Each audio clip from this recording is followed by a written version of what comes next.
This guy woke up from an endless coma 100 years in the future. In this world, divine dragons invaded, and he was one of the heroes of the past. But now in the future, the dragon god has awakened. He was reborn in the body of an F-rank student with no powers at a magic academy. But with just a single sword, the genius defeated every teacher in the academy. Flying over the ruined city, a giant dragon lets out a terrifying roar. Inside the base, an officer reports that the defenses have fallen after the strike. Called Bratra, the dragon asks if this is all the humans have, then he fires a powerful blast toward the soldiers below. At that moment, a figure leaps in front of the blast, surprising everyone. Successfully stopping the blow, he protects all the soldiers there. Recognized as Ejito Yatsurugi, he apologizes for being late. He then asks everyone to leave the rest of the fight to him.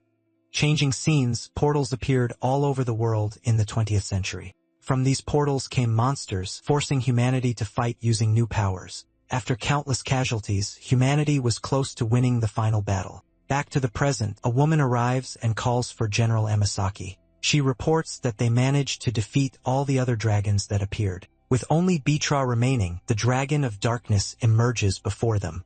But she ends up staggering, showing she's completely out of strength. She says everyone is out of magic and power, completely exhausted. With Agito being the only one who can still fight, they must leave everything to him. Ritra congratulates him on the other dragons, but doubts he can fight with just a sword. But Ejito warns it won't be just the sword, as he'll risk everything to stop him. At this, the woman explains that everyone has magic, but Ejito is considered without. Because of this, he ended up developing a different way to fight. Using the magic of the atmosphere, he manages to imbue his sword with power. Then he prepares himself, saying he's finally ready to go on the attack. Seeing this, the dragon calls him a fool and tells him to simply disappear. Launching several strikes from above, the dragon attacks Agito with full force. Dodging all the blows, he continues advancing at high speed. Leaping toward the dragon, he prepares to use his swordsmanship. He then prepares a strike, which manifests as the sound of thunder. Hitting the dragon squarely, his powerful blow strikes the target dead on. Surprised, they wonder how he caused so much damage without having magic. Feeling the blow, the dragon simply says he now understands everything. He then moves, preparing to take the fight much more seriously. Saying he's different, a third eye emerges on his forehead. With a roar, he releases a massive amount of power, destroying everything. Creating a barrier, she protects the general from the impact of the explosion. He realizes this must be the true form of the fearsome dragon. Seeing this, he decides he'll have to fight with everything he has now. Revealing the purpose of his swordsmanship, he prepares for the final blow. Using his strongest technique, he gets ready to end the fight. Moving forward, the two face each other, ready for the great confrontation.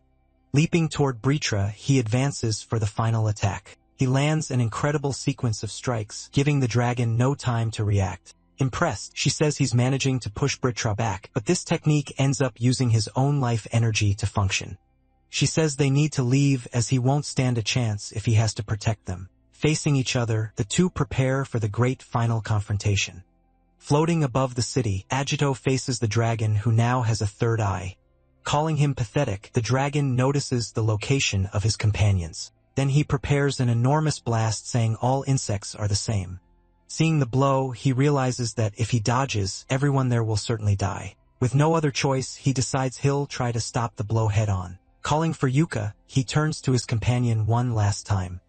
He then apologizes and asks her to take care of everyone there. Desperate, she screams his name, already imagining what will happen. Britra then launches a powerful blast from his mouth toward them. To counter, he uses his strongest technique for the confrontation. Gathering his power, he prepares to use his strongest blow. Shouting loudly, he warns that this will be the end of the mighty dragon. He advances with everything, colliding his strike directly with the dragon's. Colliding with force, the two blows clash in the air with total power. Putting all his strength in, he screams while staring him in the eyes. Feeling the impact of the blow, the dragon roars in pain against the attack. At this, an enormous light ends up covering the entire battlefield. Even wounded, he continues maintaining his very determined gaze. With a hole in his chest, the dragon was finally defeated by him. Falling from the sky, the dragon's body crashes against the buildings. Seeing him approach, his companion screams, his name worried. Staggering forward, he ends up falling exhausted to the ground. Running to help, she asks him to wait a little there. She then holds him and asks him not to move. Seeing the scene, the general asks if he really managed to win.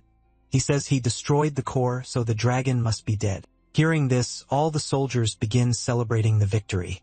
Celebrating, the general shouts that humanity finally survived. Focusing her magic, she says she'll hurry to heal him. At this, Britra, even dead, says it was all very regrettable. Even being healed, he struggles and asks if he's the only one hearing this. Britra confirms that the plans continue. Continuing his speech, the voice reveals that the conditions to awaken Ragna have been met. Understanding nothing, he reacts completely shocked by the revelation he just heard. At this, the voice explains that their war was futile as they would return. Feeling immense pain, he screams the name of his companion fallen on the ground. Then he questions himself about the dragon god, saying his fight was meaningless. She continues trying to heal him, but her magic doesn't work and she almost faints. Desperate, he begs for one more chance, shouting that he couldn't die yet. Suddenly, his companion looks astonished at what happens right in front of her. Even on the ground, he states that his battle had not yet come to an end. After that, a strange event begins to emerge coming directly from the skies. In moments, it intensifies, forming a pillar that descends at high speed. Upon touching the ground, that pillar transforms into a large magic circle. Changing scenes to a hospital, a voice reports that vital signs are normal. Next, the same voice reveals that the patient's name is Ejido Mitsurugi. Continuing to speak, the voice asks him to wait as the doctor was already coming. Beginning to wake up, he questions what that noise was that he was hearing. Looking around the room, he wonders if he was really in a hospital. On television, a program reports that the world was saved and celebrates an anniversary. The news continues, saying they're commemorating the heroes who brought peace to the world. Astonished, he shouts upon seeing the TV reporting the 100th anniversary of the war. Saying this is impossible, he gets agitated and needs more information. Seeing his reflection, he wonders if that was really him reincarnated in the future. Completely confused, he tries to understand what was actually happening there. Suddenly, the TV broadcasts urgent news about a series of portal activations. Attentive to the news, he hears that more than 50 portals were activated today. At this, the reporter mentions the chance of the 6 dragons returning, leaving him shocked. Returning to memory, the dragon's voice warns they would return in 100 years. Even without knowing how he reincarnated, he sees this as a miraculous opportunity. Then he questions whether the awakening of the dragon god Ragna is already imminent. Warning his enemies, he says they're mistaken about their plans succeeding. With firmness, he declares he'll do the impossible to prevent Ragna's awakening. Looking at an ID, he discovers he's now a student at the Magic Academy. Through a photo, it's revealed that his parents died when he was a child. Already in uniform in his room, he gets ready, knowing he'll have to live alone now. That's when he notices the striking similarity between his old name and the new one. He then thinks about warning the Mage Guild about the dragons and Ragnar. Right after, he unsheathes his sword and delivers a quick, precise strike. As a result, the can sitting on the table appears completely sliced to pieces. Looking forward, he simply announces that it's finally time to go. Switching scenes, a reporter announces a press conference from the Mage Guild. As he walks down the street on TV, the guild leader says there's no problem with the portals. He guarantees that elite mages have been sent to keep everyone safe. Observing the situation, he notes that the guild seems pretty competent. In front of the building, he says he'll act carefully to understand the enemy. Arriving at his destination, he observes the facade of the Grand Magic Academy. Right at the entrance, he considers himself lucky to have reincarnated as a student. Inside the academy, he plans to gather information and make contacts with powerful mages. After all, he knows he'll need strong allies to fight against the 6 dragons. Meanwhile, a student conjures a spell and prepares to launch a strike. He then fires his attack toward one of the training targets, but the strike hits the target, causing only a small flame on the spot. Watching the scene, an instructor praises the student's progress and encourages him. With a smile on his face, he turns to the side, observing the other students. Nearby, other students also practice their ice and lightning strikes. Seeing their level, he's disappointed and says they're all too weak. In the background, the instructor continues giving support for the students to keep training. Looking for his classroom, he wonders if he'll find strong allies at the academy. Setting that aside, he decides to focus on understanding the situation better first. When he opens the door, a voice calls him Sword Master. Inside the classroom, a group of thugs stares at him asking if he's feeling better now. Mocking the situation, their leader says he was very worried about his absence. With a threatening look, he asks who they would have fun with without him there. While the class stays silent, the other thugs start laughing at the situation. Realizing the mistake, he decides to pretend for now that he's just a Jito Mitsurugi. Pretending to have lost his memory, he apologizes and asks who they are. Completely incredulous, the three react with an expression of pure rage on their faces. Going at him, the redhead grabs him forcefully by the collar of his uniform. Screaming with anger, he introduces himself as Yuki Hiba, a rank mage.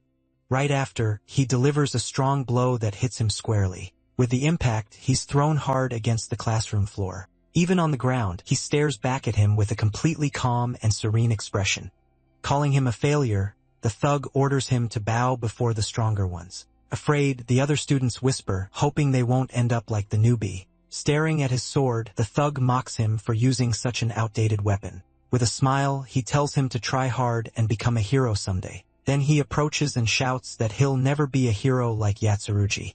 Still on the ground, he just calmly responds that he finally understood the situation. Then he asks if they were the ones who sent the old Ojito to the hospital. Standing up, he warns that he's busy and is leaving, dusting off his uniform. Before leaving, he advises the group to stop wasting time and train. Impressed by the attitude, everyone in the room is in complete shock. Very angry, the thug shouts that he's crossed the line and will pay. His friends panic, saying that at this rate, he'll be hospitalized again. Preparing his magic, the redhead says he'll grant his wish to die.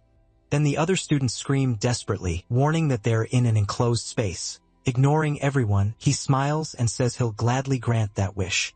He then launches a powerful fire strike in his opponent's direction. But at the last second, he quickly draws his sword to defend himself. Using his sword, he launches a powerful fire strike at his adversary. With the impact of the blow, his opponent is thrown far away. Seeing that, the others wonder how a rank F nullified that magic. Not understanding what happened, he stares at his opponent with a surprised expression. He then questions out loud if that was really the Yahello he knew. Keeping his angry expression, he refuses to accept what happened. Irritated, he shouts for them to stop underestimating him right now. Just then, a voice orders them to stop, interrupting their fight. Standing at the classroom door, student Erika Emisaki appears. Both guys look in her direction with expressions of total surprise. Surprised, other students comment that Erika finally returned from her mission. She then points out that they were using attack magic inside the classroom. Creating a defense, she manages to block the fire strike launched at her. After, she deflects the attack and warns that if he doesn't stop now, then she says she'll be the next opponent he'll face. Very angry, he clicks his tongue and shows his total frustration. Deciding to retreat, he then calls his friends to leave. After the group leaves, she finally breathes relieved with the situation. Seeing that everything's over, her friends approach to welcome her. Remembering an ancient heroine, he wonders if she might be a descendant. With a slight smile, he decides he can tell her everything now. Far from there, the guy gets furious for being humiliated in front of everyone. With his fist in flames, he shouts that he won't forgive that humiliation. In a fury attack, he lands a powerful blow on a tree. Full of hatred, he swears he'll finish off Agito and Erika too. Meanwhile, a mysterious man observes the school from atop a building. Revealing his identity, he seems to recognize the name Agito Mitsurugi. He then comments that the name is unpleasant, but that now he has more prey. Smiling, he starts planning his next moves before his master returns. He concludes that he might need to eliminate these two new obstacles in his path. Screaming in rage, he says he was humiliated by Agito and Erika. One of his friends suggests they call them out to fight after class. Enraged, he grabs his friend and yells that he'll crush anyone who humiliates him. Suddenly, they hear clapping and turn to see who's there. Appearing, the mysterious man says his mentality is wonderful. Confused, they ask who he is and where he just came from. Looking at the man, the boy is completely shocked and speechless. With a smile, he apologizes and formally introduces himself as Odium. Next, he asks the group of students to cooperate with him. Quickly, he grabs the boy's face with one of his hands. He then lifts him into the air and a mark appears on his neck. After that, the boy is thrown to the ground and his friends scream for him. Fallen, his eye begins to glow with a very intense and different color. His friends beg him to stop, but he stands up with a strange power. With his eye glowing, he lets out a very loud scream of pain. Floating in the air, he releases an immense power that cracks the entire ground. Seeing the result, Odium says that now he's much more useful to him. Saying he now has a pawn, he warns that the game will finally begin. Changing scenes, a teacher announces a practical test inside that gate. He explains that a teacher will supervise everything for their safety. Thinking about the monsters, he wonders if the students will be okay. Going to Erica, he thanks her for the help she gave him earlier. She laughs and tells him to let her know if they provoke him because she'll handle it for him. She then says that cowards would never have the courage to face a great hero. Remembering the past, he says that heroes lived happily ever after. Seeing him smile, she asks why, but he just dodges the question and says goodbye. Getting serious, she realizes that the move Ojito used wasn't magic. She also notices that Yuki's spell hadn't actually failed before. With a surprised look, she understands that what he used was swordsmanship. She concludes that the only person capable of doing that would be him. She remembers that he is the legendary swordsman, Ejito Yatsurugi. Thinking about his name, she stares at him with an expression of total distrust. She then wonders in her thoughts who he really is. Already inside the gate, a huge monster appears in front of the students. Seeing that it's an orc, they prepare for combat without knowing the weak point. Advancing quickly, the monster attacks one of the students with a powerful blow. With the force of the blow, the student is thrown hard to the ground. Preparing to attack again, the orc raises its arm against the fallen student. In an instant, Agito appears and lands a fatal blow on the monster's back. Protecting his classmate, he defeats the creature with a single swift movement. Turning to the boy, he asks if he's okay after that attack. Impressed, the other students comment that it was incredible and very fast. Thinking about the situation, the teacher decides to look for more skilled warriors from the guild. Left alone, he feels a strange presence approaching suddenly. With a serious expression, he wonders what it is he's feeling. Suddenly, he comes across Yuki standing in the middle of the defeated monsters. Staring at his back, Ejito realizes that his colleague is covered in blood. Turning slowly, the boy calls out to him with a different look and power. With his eyes glowing, he screams in a frightening way for Ejito to die. Jumping at him, the boy attacks with a powerful fire strike. At that moment, he realizes that his colleague's magic is much stronger now. Besides the magic, his movements also seem strange and much faster. Advancing again, he has his arm grabbed by Ejito at the last second. With a quick movement, he breaks his opponent's arm without hesitation. Even with the broken bone, the boy keeps smiling without feeling any pain. Still holding him, he continues with his completely crazed and frightening expression. Then, in a moment of clarity, the boy begs Ejito to help him. Hearing the plea for help, he's shocked as he understands the situation.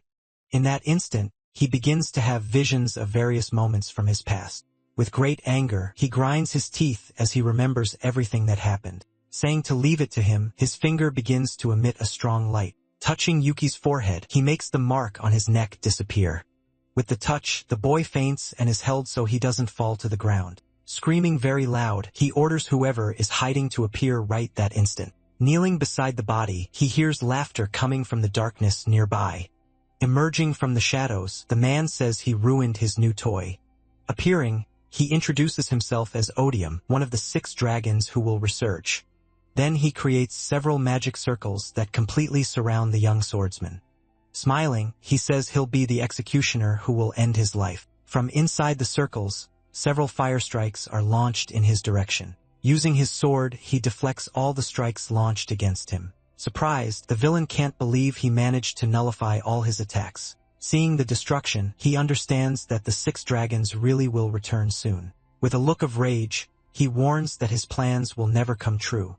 With a smile, he says he likes his opponent's attitude. Then he warns that he's going to play around just a little, launching several strikes. To dodge the attacks, he moves fast across the exploding ground. Advancing toward each other, they clash their blades with tremendous force. Seeing Odium, Agito asks why he's hurting humans. He responds that it's a foolish question because it's all for fun. In a new movement, the two leap up to exchange more blows in the air. Using his sword, he defends himself from the enemy's sequence of attacks. Remembering the war, he says he always leaves an escape route. In a memory from the past, a mother and her son try to escape by running.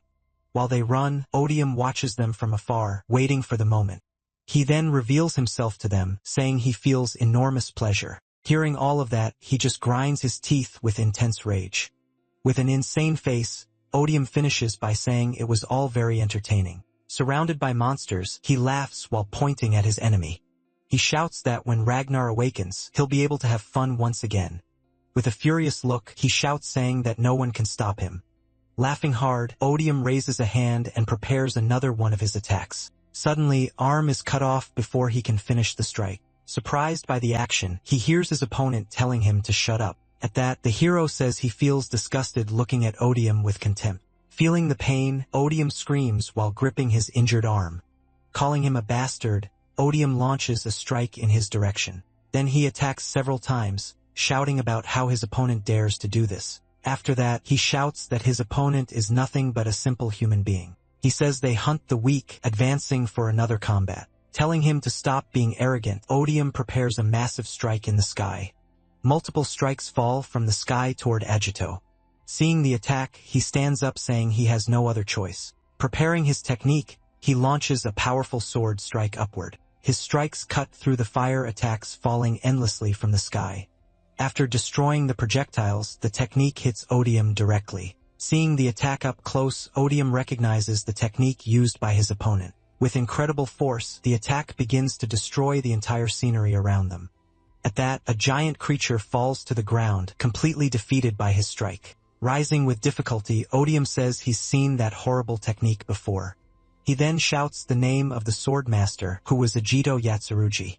Confused, Odium asks if the hero reincarnated since he thought he was dead. He simply responds that there's no reason to tell since Odium is going to die. Hearing the threat, Odium grinds his teeth and starts to laugh softly. Gradually, his soft laughter transforms into a great mocking guffaw. Placing his hand on his face, Odium laughs desperately at the whole situation. He says it's a shame that Agito managed to reincarnate in the end because now he'll be killed once again by Odium's hands. Screaming loudly, Odium begins to undergo a massive power transformation. Seeing that, the hero is surprised by what's happening. His face begins to contort and change during the transformation. Odium says that Ragnar's awakening is getting closer and closer now. With his hand transforming, he says they've gained new powers. Then he slams his hand on the ground, breaking everything with his new strength. Looking at the shadow, he's surprised by that new terrifying form. Already transformed, Odium lets out an extremely loud and powerful roar. At that, he releases an enormous wave of power that sweeps across the entire area. The ground is completely destroyed by the wave of power that Odium released. He turns around watching the creature form in the middle of the dust. Odium tells the hero to observe his new and powerful form well. He shouts that this is Ragnar's blessing and asks for his despair. Seeing the creature, he says that Odium has revealed his final secret weapon. He then apologizes because now Odium knows his true identity. And because of that, Agito warns that he'll be forced to end everything right there. Feeling the entire dungeon shake, the group wonders what's happening. Startled, Erica comments on the powerful magical energy she sensed there. Then she yells for everyone to get out of that place as fast as possible. She says she can feel an even more powerful monster approaching. Pointing to a corridor, she warns that the presence is coming from that direction. Running ahead, she advances alone to find out what's going on. Arriving at the location, she sees a fallen monster and a person standing right in front. Looking more carefully, she observes the defeated creature and the mysterious man. Then she recognizes the man as Agito and questions why he's there. He then apologizes because now Odium knows his true identity. And because of that, Agito warns that he'll be forced to end everything there. But the monster prepares for a new strike. Performing a quick movement, he lands multiple hits on the creature, but Erica and Odium notice something. In one moment, a cut appears on the monster's face as a result of the blow. And suddenly, several cuts strike the monster's body head-on. Then he says he's disappointed and asks if only its body is strong. Smiling, the creature responds saying it was just a joke. Right after its wounds begin to regenerate on their own. Seeing the scene, she screams in surprise that it's regenerating. Facing the monster, he remains silent after the provocation. The creature then shouts that, as it said before, it has Ragnar's blessing. Gathering energy, it warns that his useless swordplay won't work. Letting out a laugh, it fires a sequence of strikes in the hunter's direction. Several blows then explode throughout the cavern around him. Worried, she says the monster is too strong for a student. Then she adds that only an S-rank mage could fight it. Advancing quickly, he prepares to land a new strike. Then the two exchange blows with their weapons clashing. He realizes this is Ragna's blessing and that this is the level of a lackey. With one movement, the creature launches a powerful strike against him.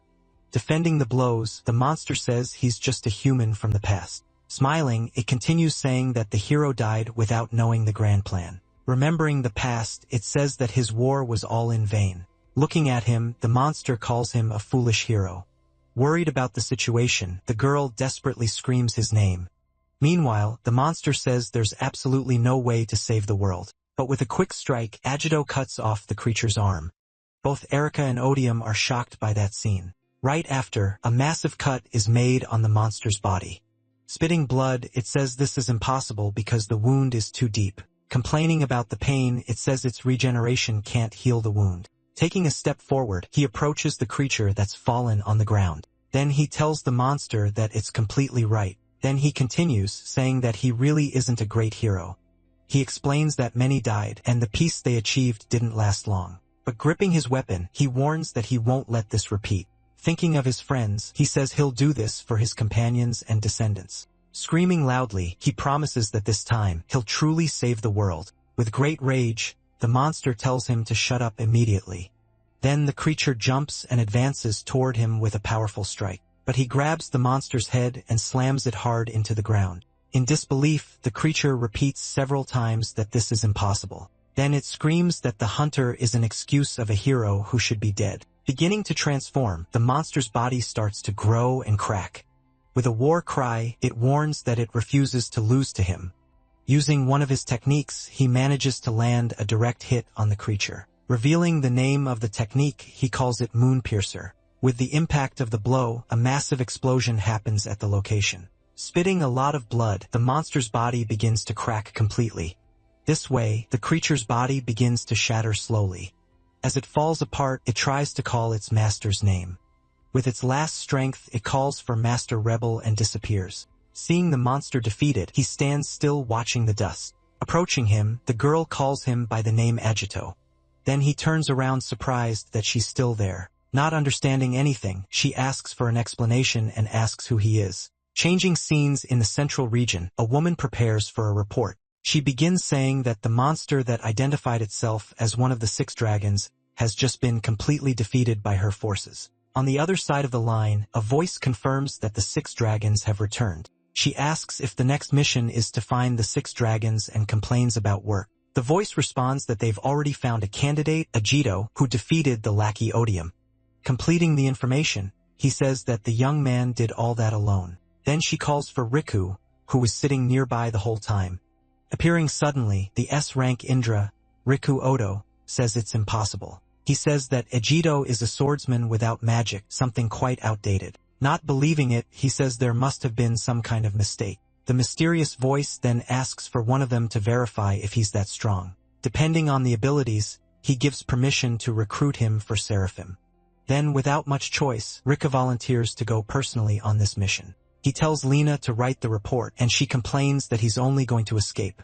Already preparing to leave, he notices there were still more monsters at the location. As he walks, he questions himself about this Agito Mitsurugi.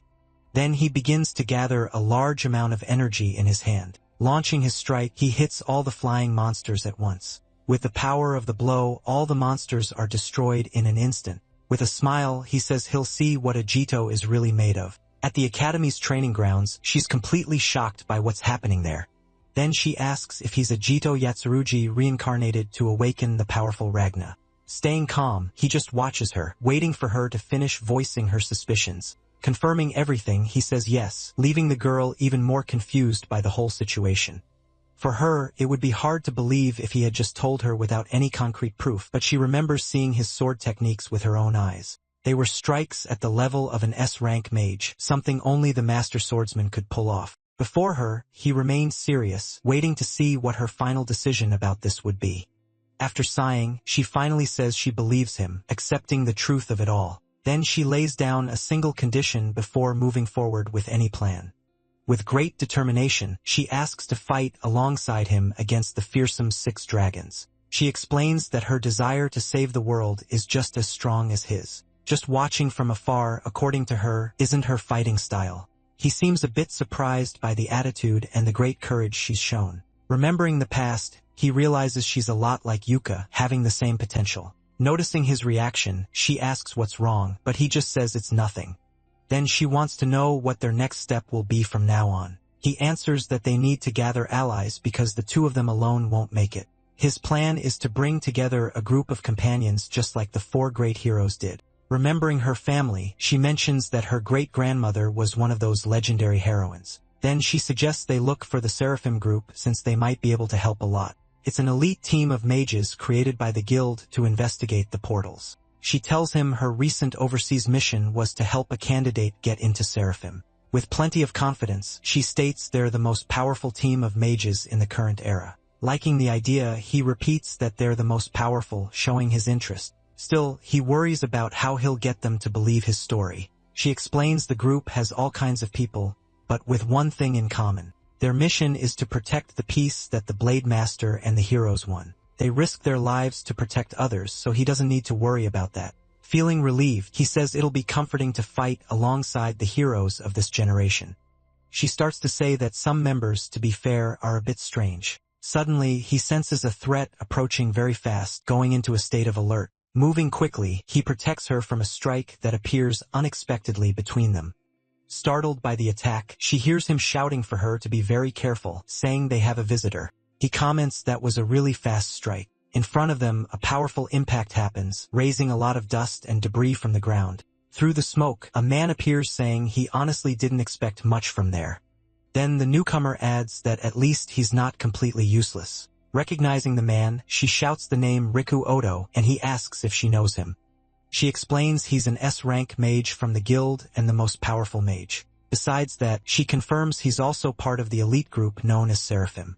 Facing him, Riku says he heard he defeated an heir of the 6 dragons alone. With disdain, he tells him he also defeated one, but the enemy was pretty weak. But Riku warns that doesn't mean a student could fight against one of them. Preparing for combat, he just tells his new opponent to get ready. Riku warns he's going to do an aptitude test, preparing a large magic circle. Gathering an immense amount of power, he prepares to launch his strike. Desperate, she screams the name of the technique he's using at that moment. She explains this is an ability for giant monsters, not to be used on humans. Riku proposes that if he can take it, he'll become a candidate, and he asks what happens if he fails. With a smile, Riku says he'll just report that the information about him was wrong. Accepting the challenge, he tells Riku to bring it on, preparing for combat. Then Riku fires a powerful strike in his direction, destroying everything in its path. Readying his sword, he concentrates to use his family's technique against the attack. He then unleashes a powerful strike with his sword, going head-on against Riku's attack. Riku is surprised by his power, while the girl tries to shield herself from the impact. After the clash of strikes, Ejido remains standing, facing his opponent seriously. Seeing the result, Riku admits that wasn't bad at all, while she remains impressed. Maintaining his posture, he stares back at Riku, showing the test was a success. Ejido stares at Riku intently, waiting to see what his response will be after all that. Calling his name, Ejido prepares to make a very important proposal. With a big smile, he invites him to join on his journey to the future. Riku calls out to him with a very serious expression. With a smile, he says he really likes Ejido's fighting style. Embracing him, he reveals that he came to recruit him and praises his impressive defense. Responding calmly, he says the attack wasn't used at full strength. Faced with the response, Riku is left completely without any reaction. Next, he says that at full strength, the place would have been destroyed. Finishing his thought, he states that mages of that level are hard to find. After the analysis, his expression changes to a smile of genuine surprise. Then he changes his mind and offers a spot on the elite team Seraphim. Accepting the proposal, he asks if Erika can also join them. At this, he turns to the girl and asks if she's already a candidate. Bluntly, he interrupts the conversation saying she can't join. Showing the mission report, he justifies his negative decision to the girl. Continuing the explanation, he says she doesn't have as much magical power as he does. Finally, he says she doesn't have special abilities like the boys' swordsmanship. He states that she is completely inferior to them with no chance of joining. Making it clear to the girl, he says she's not good enough for Seraphim. Then he asks if she doesn't already know this better than anyone. Without responding, she just stares at him with a very serious expression on her face. Remembering her fights, she recalls how she couldn't help at all. She then admits that she's still not strong enough to join the team. Taking the lead, he approaches and asks if the other is sure about that. Caught by surprise, the blonde doesn't understand and asks what he means. With a smile, he assures that Erika has potential she can't even imagine. He also states that her power will be indispensable to them in the near future. Still suspicious, he says he doesn't know what he's talking about but finds it bold. Mocking the situation, he guarantees he can do anything she does by himself. Disagreeing right away, he says that not even he can do what she does. He finishes by saying that in her special abilities, she can surpass him easily. Hearing the declaration, the girl is shocked and completely speechless. After a pause, he mentions the number of tens of millions per year. Revealing the statistic, he explains that this is the number of mages killed on missions. He contextualizes by saying that even 100 years after the war, portals and monsters continue. Remembering the past, he mentions that not even the defeat of the dragons brought complete peace. During investigations, he tells that lives are constantly lost in each attack. Clenching his fist, he states that he refuses to let more rookies die in battle. It was for this exact reason that he says the Seraphim team was established. After the explanation, he asked if the boy still recommends Erika's entry. With a smile on his face, he answers yes, showing no doubt. He guarantees that she has S-rank potential and will be worthy of a place. Interrupting the conversation, she says he's right and that she needs to train more. Hearing her response, the two just observe the scene in complete silence. At this moment, Lena approaches and says she also agrees with her. She then thinks that such great potential would have been noticed before and states that it would be something perceptible from the beginning. Surprised by the arrival, she calls out the name of the newcomer who is named Lena. Asking if he knows her, the blonde hears that they've met before. At this, the two continue staring at each other in silence, creating a tense atmosphere in the air. He realizes that she is another powerful member of the elite team called Seraphim. Proposing a challenge, she says that if he insists, the four of them can go on a mission. Refusing the proposal, he says no as it would be a big hassle for him. Agreeing with his friend, he says there's no need at all for them to do that. With a smile, he then suggests settling everything with a 2-on-2 duel. After the proposal, the four stare at each other with very serious expressions on their faces. Seeing his confidence, she says he seems to be underestimating their duo. She continues saying that fighting and protecting a burden won't be easy for them at all. Smiling with confidence, he states that he knows very well how strong the two of them are. Changing her mind, she suggests they use the guild's training hall. She then explains that the place can suffer damage when S-ranks fight seriously. Agreeing with the idea, he says it's perfect and he doesn't mind the format. With an excited smile, he says he really wants to fight for real against Agito. Saying he won't hold back, he hears the other agree enthusiastically with the challenge. While she calls to him worried, he just asks her not to worry about it. He then continues and says she's much stronger than she imagines herself to be. Turning to her, he asks if she'll trust him and fight by his side. Surprised by the confidence, she responds yes and accepts the challenge he proposed. Hearing the response, he just gives a slight confident smile to the opponents. Wielding her weapon, she says she'll show everything she can do now. With a satisfied smile, he tells the others that they heard what she said. Facing the two, he begins to say that he and Erika are ready to fight and declares they'll defeat the two S-ranks in combat. At the Moga Guild headquarters, the challenger's confirmation is finally announced to everyone. On one side of the arena, rank F Agito and rank A Erika are introduced. Facing the duo are the powerful S-ranks, Riku Odo and Lena Toma. As the group watches, a notice says the duel begins as soon as the barrier is activated. Talking among themselves, they wonder who Agito Mitsurugi is besides the young woman from the Yamasaki family. At that, another group member questions if this duel will last more than a few seconds. Sitting at his desk, Mr. Jinguji responds that they will see the result for themselves. Focusing his attention on the screen, Ojito Mitsurugi's name appears prominently. Remembering the past, he recalls that Ojito defeated one of the 6 dragons' assistants alone. With a serious look, he says that now they will see what the challengers can do. Seeing the barrier activate, Agito comments on its power and asks if it's sustained by machines. Erika then confirms, explaining that nowadays things are done that way.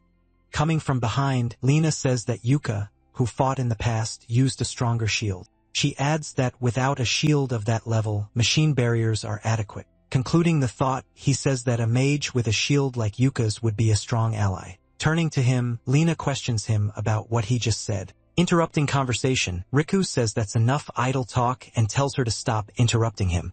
Then he faces his opponents, saying they'll see what she can do when they start. Agito responds that they're going to be impressed while the countdown to the duel start continues. As soon as the countdown ends, the four leap to start combat in the middle of the arena.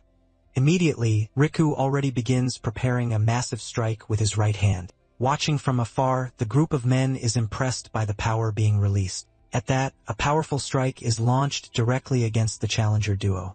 Observing everything from his room, Mr. Jinguji says the fight has finally begun. Moving in front of Erika, Vegeta tells her to leave the attack to him. He then unleashes a sequence of rapid strikes to intercept the incoming attack. His strikes collide with the opponents, creating a great power struggle. The men are shocked, saying he blocked the attack with a sword they've never seen. Prepared for the next move, Agito faces his opponent from the other side of the arena. Riku then advances and lands a hit on Agito, saying that wasn't bad at all. Attacking with a strike, Riku says he created a sword from lightning. Full of himself, he says that as an S-rank mage, he can manifest any attack he wants. At that, he fires several strikes, but Agito manages to defend against all of them in the air. Landing on the ground, he prepares for the next confrontation, keeping his stance firm. While Riku advances, Lina prepares an attack to support her partner. She then launches her own attack, making Riku complain that the opponent was his. Seeing the attacks, Agito comments that with two talented mages, Seraphim is the best. After speaking, he drives his sword into the ground, preparing for a counterattack. Releasing his power, a massive strike advances and destroys all the incoming projectiles. The impact of his strike completely breaks the attack that was launched against him. With an alert sounding, Mr. Jinguji orders them to increase the barrier's durability. Worried, he shouts to increase it to level 3, receiving confirmation immediately. The information said that the level barrier was broken too easily by them. Observing the result, he wonders how they never noticed such a talented student before. Running across the battlefield, he says that Lina's strike wasn't bad at all. Preparing her attack, Lina says that line was actually hers. He then warns her that if she gets distracted, her partner will be in danger. At that, Agito shouts Erika's name, seeing the opponent approaching her from above. Admitting his strength, Riku says that now his focus is on his true opponent. He then says that now it's her turn to convince him she has what it takes. Erika faces the challenge, preparing for the attack coming in her direction. Leaping toward her, he delivers a powerful strike from top to bottom. Making a sign with her hand, she begins reciting the words of an incantation. She then raises a barrier, saying that protection will ward off all destruction. In the observation room, one of the men stands up shocked, questioning what he saw. Mr. Jinguji is also surprised, immediately recognizing that spell, being a spell that many mages failed to replicate, used by one of the great heroes. Remembering the past, he recalls the name of the great heroine Yuka Emisaki. A great shield then manifests in the arena, completely blocking Riku's strike. Seeing the defense work, Riku and Lina are completely shocked by the result. With her arms raised, Erika dispels the remainder of the power that came from the attack. In disbelief, they say she managed to block the strike that was launched against her. Appearing behind the duo, Agito says he had warned them she had potential. Facing his opponents, he prepares to take the next step in battle, and then he finishes saying that now it's their turn to finally attack. Shifting the scene to a few hours earlier, Erika found herself deep in thought. Staring intently at her, Agito remained silent before beginning to speak. Sitting in his room, she comments that she's never been in a boy's room before. She then questions if they should even be there since Agito was being so quiet. Remembering their conversation, she says he wanted to talk about her potential. At that moment, a sudden idea seems to cross her mind, leaving her surprised. Imagining a scene, she sees herself being invited by him on a date. Trying to compose herself, she tells herself she can't do that as a member of the family. Calling her name, he warns her he's going to be very direct with her. He then reveals to her that she inherited her great-grandmother's powers. Not quite understanding, she can only react with a bit of surprise and confusion. Being more specific, he explains that she's capable of using defensive magic. Magic. He adds that it's just like her great-grandmother, the hero Yuka Emisaki. Shocked, she questions if she really has the same powers as her great-grandmother. He then explains that her powers are still dormant and would take years to awaken. Worried, she says she won't have the powers in time and asks what to do. Then she calls Agito's name, who was standing right behind her. With a smile, he says they'll do things his way to solve the problem. Touching her back, he prepares to initiate the activation process. Startled by the touch, she ends up screaming and nearly falling forward off the chair. Asking him to wait, she warns him he can't touch her like that without warning. He then explains that she just needs to keep her hands firmly against him. Holding her, a power begins to awaken and flow through her entire body. Surprised by the situation, she questions what was happening at that moment. Looking at herself, she screams, saying her body felt different. He then reveals that he activated her magic, releasing her defensive power. Warning that the power is temporary, he says she'll need rigorous training. With a determined look, she responds that she's prepared to do whatever it takes. Satisfied with the answer, he says that was the attitude he expected. Finally, he says that now they're going to give their opponents the biggest shock of their lives. Back at the arena, Erika faces her opponents after dissipating the rest of the power. With shocked expressions, Riku and Lena look at the girl on the other side of the arena. In disbelief, the men shout that she managed to block the powerful strike launched by Riku. Turning to Mr. Jinguji, one of them asks how that could be possible. Remembering the past, he says that Erika was a candidate without much distinction among the others. He then wonders how Ahido recognized the potential hidden inside the girl. With attention turned to the boy, he asks himself, who in the world is Ahido Mitsurugi? Saying they saw what Erika can do, Agito prepares for his turn.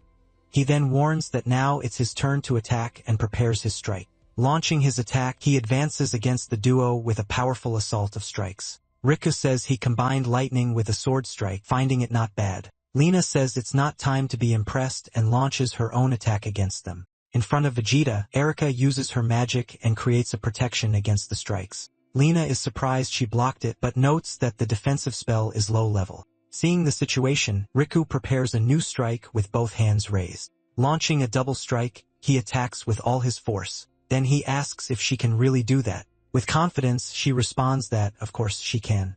Creating a barrier, she prepares to defend against the strike.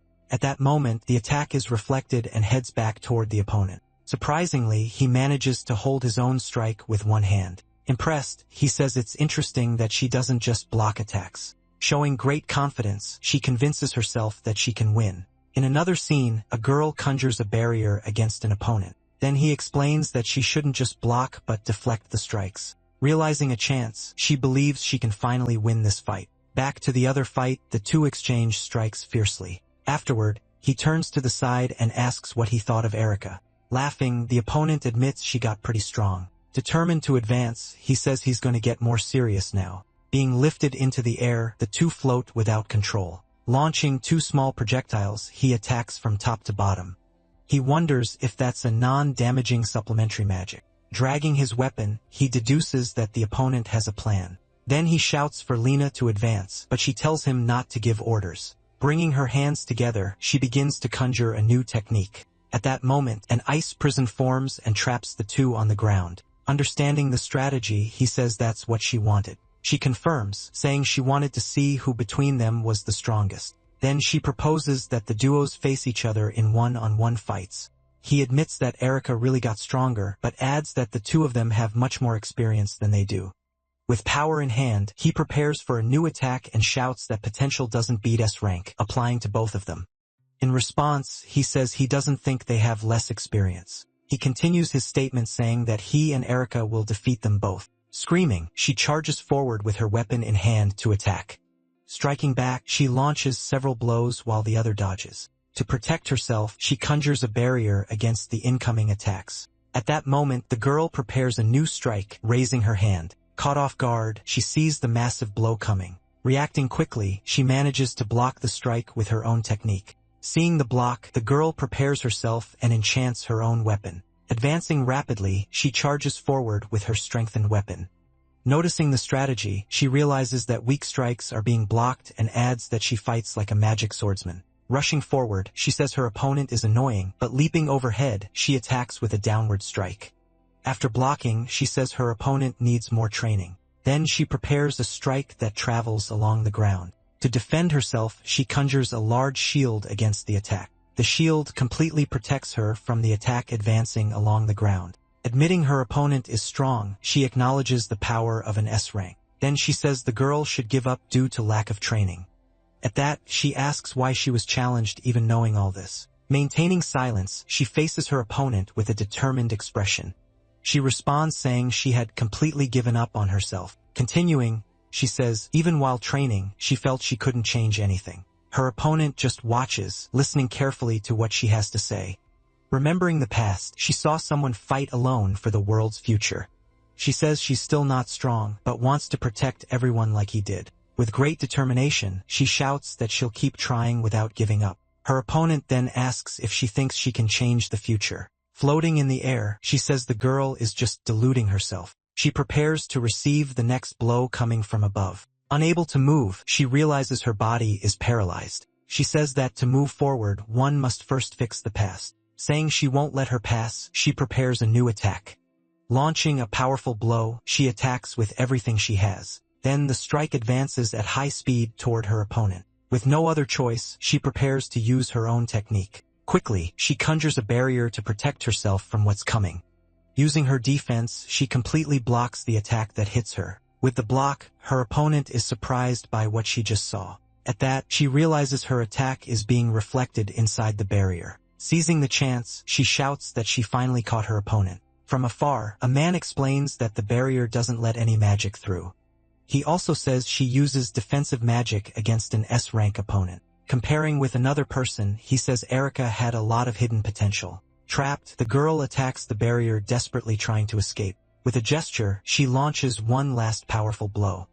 Extending her hands, her opponent prepares for the imminent impact. She then says that having power now doesn't change anything. Asking Lena to stop, she says that's enough already. At that, he appears and declares the fight is over. Turning to him, she tries to argue, calling his name. He then reminds her of their objective, which is to investigate the 6 dragons. Lowering her head, she finally yields to the order. Raising her hand, she signals her surrender in combat. Then they announce that Lena Toma's surrender has been recognized. She celebrates having managed to win the match. Floating, the barrier around her begins to dissolve. Returning to the ground, she now faces her opponent. Congratulating the girl, she acknowledges her victory. Still surprised, the winner thanks her for the words. Moving away, she says she wished the girl had been this strong before. Alone in the arena, the winner watches the other leave. Changing scenes, 2 strikes meet with great force. Continuing the combat, they exchange a rapid sequence of blows. Back to their fight, both hear the announcement of the surrender. He then celebrates her victory and asks what magic was used. Pointing his finger, he responds it was just the right guidance. He finds the answer interesting, but warns it would be bad if both lost. Preparing himself, he warns that now things are going to get serious. With a confident smile, he just tells the other to come at him. Jinguji shouts no, trying to stop the fight. Asking Riku to stop, he asks if the intention is to destroy headquarters. Smiling, he seems to agree the combat has finally reached its end, but his opponent disagrees and shouts that he can't just quit now. Completely ignoring the calls, he begins to release more of his power. With a shout, he releases a large wave of power around him. Revealing his power, he demands his opponent show his too. He then prepares a massive blow, asking the other not to hold back. Concentrating the attack, he prepares to launch it against his rival. Then a powerful blow is fired in his opponent's direction. Watching the blow, he says he didn't know Riku was this strong. Grabbing an item, he warns he'll also have to fight seriously to block. He then says he'll strike back using the purpose of his swordsmanship. Maintaining pressure, his opponent continues channeling the enormous blow. Meanwhile, an alert warns that the protective barrier was nearly destroyed. Shouting that he's a fool, the old man watches the blow hit the ground. He then taunts Agito, asking if that's all he can do. Believing he's won, he says that's it then. Suddenly, a small light emerges in the middle of his blow. Surprised, he notices something strange coming from his attack. Preparing himself, his opponent prepares a powerful counterattack. With his blow, he manages to completely nullify his rival's attack. Seeing the scene, the old man and the others are completely shocked. He then shouts that his blow disappeared without a trace. The old man refuses to believe it, saying that was impossible. Saying, here he goes, the guy prepares to advance. Launching himself upward, he leaps toward his opponent. In the air, his rival stares at him as he approaches rapidly. Advancing, he lands a direct blow on his opponent. Hit square on, he reacts with an expression of pure pain. Standing in the arena, he apologizes to Riku. Bleeding heavily, he still feels the strong impact of the blow. He then says he couldn't go easy if he wanted to win. With his body wounded, he's thrown backward by the blow. As he falls, he asks if his opponent is mocking him. Hitting the ground, he promises he'll win next time. Watching everything, the old man just stares at the combat's result. They then announce that Ojito Mitsurugi is the grand victor. He says it's unbelievable that an F rank beat an S rank. Looking at his hand, he says the blow was stronger than last time. Recalling the fight, he begins to think of a possibility. He then realizes he might be able to use that technique. Changing scenes, we now see a large and imposing building. Already in the office, Riku complains of pain in front of the others. She asks him to be quiet, threatening to use her powers to make him sleep. In another location, the guildmaster begins an important announcement for the two. Calling them by name, he confirms the messages for Agito and also Erika. They are then officially recognized as new members of the Special Forces Team Seraphim. Their new mission, according to the master, is to investigate the portals for the next battle. Questioning the decision, he asks if such a small team would really be enough. But the master assures that numbers aren't a problem since they can command other members. Even an army of mages, he explains, can be commanded by them. In a quick memory of the past, it was Yuka who always led all the troops. Ending the meeting, the master tells them to go rest and talk tomorrow. At that exact moment, a guard enters, bringing urgent news to his superior. He reports that a mage was attacked and completely annihilated by a mysterious dragon. Shocked by the news, the master says she was an S-rank mage. With a serious look, he realizes the enemies have finally shown their faces. Taking the lead, he says he'll go on the mission that was assigned. Surprised, the guildmaster asks if he's sure about his decision. He states that he can't rest with his companions in imminent danger. Then his companion says he can't let her fight this battle alone. Seeing that, the girl says she can go since she didn't get hurt. Erika also volunteers, saying she can go fight alongside them. Agreeing, the master warns that he'll leave the mission with them for now. His final order is for them to rescue as many people as they can. Changing scenes, the Shinjuku Gate appears in the middle of the city. Inside the portal, a giant dragon roars that it's just getting warmed up. Behind the fire, one of the assistants reports how terrible the monster is. The group leader seems not to know how to react in that situation. Fallen on the ground, she apologizes for not being able to protect her team.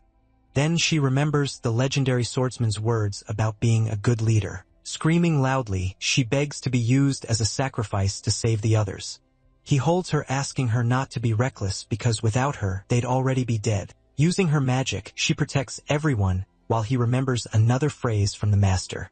Irritated, she yells that he got everything wrong about her master's words. Starting to talk non-stop, she shows all the fear she was feeling at the moment. Pulling herself together, she states that she needs to act like a true leader for everyone. Then she orders him to take care of the wounded because she's going to draw the dragon alone. Unable to obey, he says he can't flee and abandon his captain behind. Looking at the ground, the dragon asks if that was all their strength. With a smile, he says he kept them alive just to play around a bit. Advancing quickly, she launches a powerful strike directly against the giant creature, but her strike breaks, leaving her totally incredulous at what happened.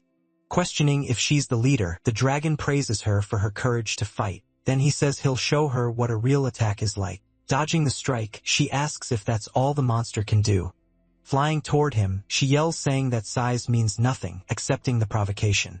The dragon decides to play along with her for now. Spitting a fire blast, the creature attacks with full force in her direction. Worried, she says there are many wounded men on the battlefield around them. Then she realizes that their retreat will take time and put everyone in danger. Even if it costs a lot of magic, she decides she needs to try another strategy. Moving away, she reappears in another place, and the dragon finds her again. Taking a deep breath, she prepares for the next step of her grand plan. Remembering the master's words, she focuses her power for the final strike. A large portal then opens, and the dragon looks up in surprise. Seeing that, the creature is totally shocked by what was happening there. He asks if she opened an imaginary space to try to trap him. With a smile, she says that even mages like her have a way to win. Being pulled in, the dragon yells that he can't be defeated by a brat. Celebrating, she yells to everyone that she managed to accomplish her great feat. Tired, she lands on the ground while her companion shouts for his captain. Seeing them there, she scolds them saying they were supposed to have retreated. Asking about the dragon, he hears that she bet everything, and fortunately, it worked. Her companions then praise her, leaving her very happy with the result. Thinking for a moment, she remembers a very important question about the dragon. Then she realizes he's one of the 6 dragons that tormented humanity. Dismissing the idea, she remembers that the master defeated that dragon 100 years ago. With a worried look, her partner starts to ask her a question. He then asks if the guild reinforcements have already arrived to help. Suddenly, a new enemy prepares a powerful strike in everyone's direction. Launching the attack, he hits the group dead on, throwing them far away. Sliding across the ground, she tries to stop her body after receiving the blow. Fallen everywhere, her companions are unconscious after the surprise attack. Looking at the enemy, she says that's impossible to have happened. With a smile, he says she can't pretend that he lost. Fallen on the ground, she finally realizes she already knows who he is. Stepping on her, he says if she knows him, he doesn't need to explain. He then asks where the master swordsman, Ajito Yatsurugi, is, revealing what he heard. Shocked by the news, she can't believe the master reincarnated. Threatening the girl, he says he'll spare her life if she tells everything. But she responds that, unfortunately, she doesn't know absolutely anything about that matter. Even if she knew, she yells saying she would never tell him anything. Irritated, he tells her to stop acting proud and obey orders.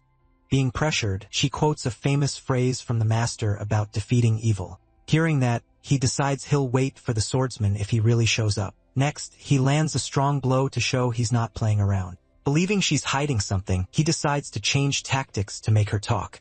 Then he prepares a new strike, giving the girl one last chance. Screaming with all her strength, she says she'll never tell even if she dies. With a smile, he threatens that he'll have to attack her companions first. The strike advances toward her companions fallen on the ground. Desperate, she screams the names of everyone who's in danger. With a smile, he asks what she's going to do now. Attempting one last attack, she advances against him with a strike, but he stops the attack, warning that won't work. He then says time's up, and the master didn't come to save her. In despair, she screams for the great master swordsman's name. With her friends in danger, she hopes that he has reincarnated. She then asks him to appear and punish that rebel for her. Closing her eyes, she awaits the final impact of the enemy's blow. Suddenly, a single strike cuts through the darkness and the attack. Ojito appears using a technique that destroys Rebel's blow. Seeing that, Rebel and the girl are shocked by the appearance. Speaking to the enemy, he says it's been a long time. He then asks if Rebel wants to be defeated by him again. Full of rage, Rebel screams Ajito's name with a smile. 100 years ago, during the War of the 6 Dragons, the confrontation against Rebel took place. Before the warrior, the gigantic creature roars and unleashes a massive amount of fire. Then, with a determined look, he shouts to Rebel that it was over. He prepares a sword strike, a special technique from his own swordsmanship. Advancing quickly, his precise strike finally hits the red creature's neck. After receiving the blow, the enormous dragon's head begins to fall slowly.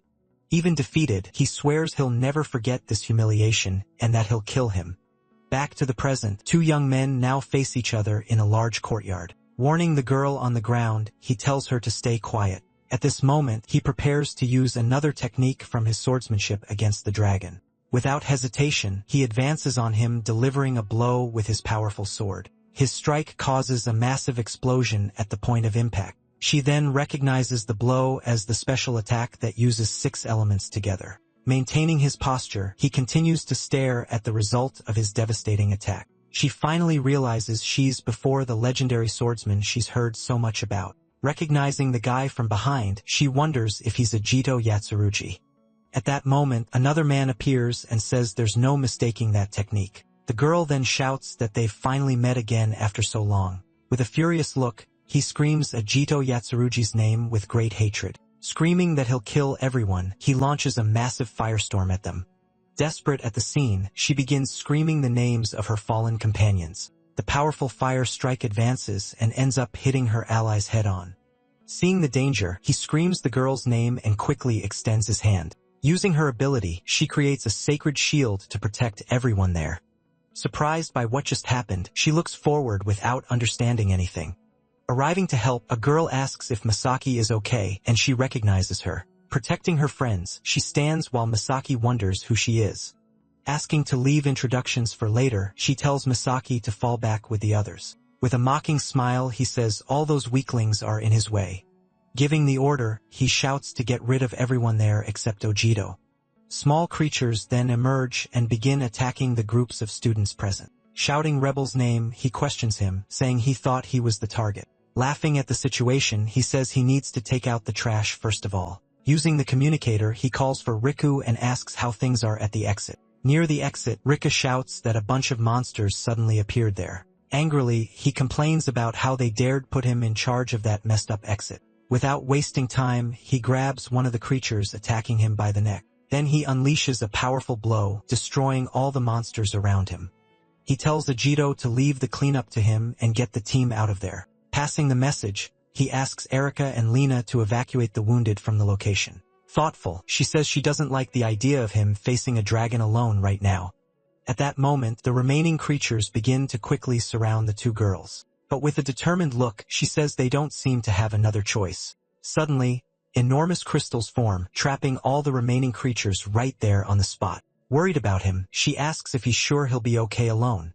Ignoring the conversation, the enemy launches a strike with several fire rays in his direction. But he simply stops the blows, which explode as they approach his body. Saying he's fine, he asks her to just believe in him and his words. After a moment of silence, she finally agrees and decides to leave the location with everyone.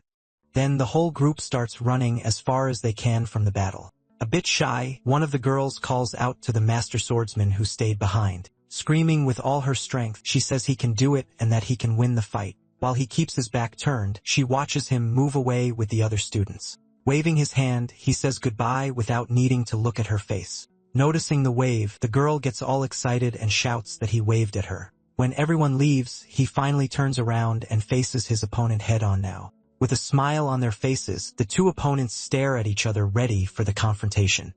At this moment, both prepare their techniques for the climax of the great battle. Delivering his blow, he advances and causes a series of explosions throughout the location. With the impact of the blow, the ceiling of the place begins to crumble little by little.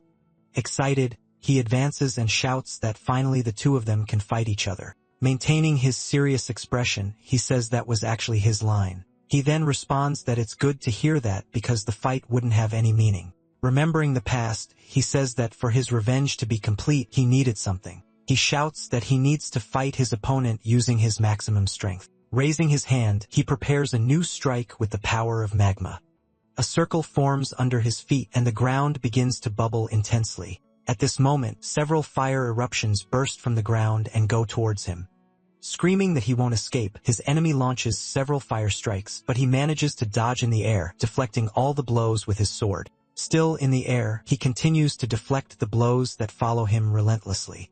His enemy realizes he's different from the rebel he knew in the past. Landing on the ground, he says that Ragna's blessing is quite troublesome. The blows he deflected come together and cause a massive explosion at the location. Even with the explosion, his opponent continues staring at him without showing any reaction. Then he prepares his final blow and asks if that was all he had. Preparing his final strike, he concentrates for the last attack of the battle. Seeing the preparation, his opponent stares at him with a look of pure surprise.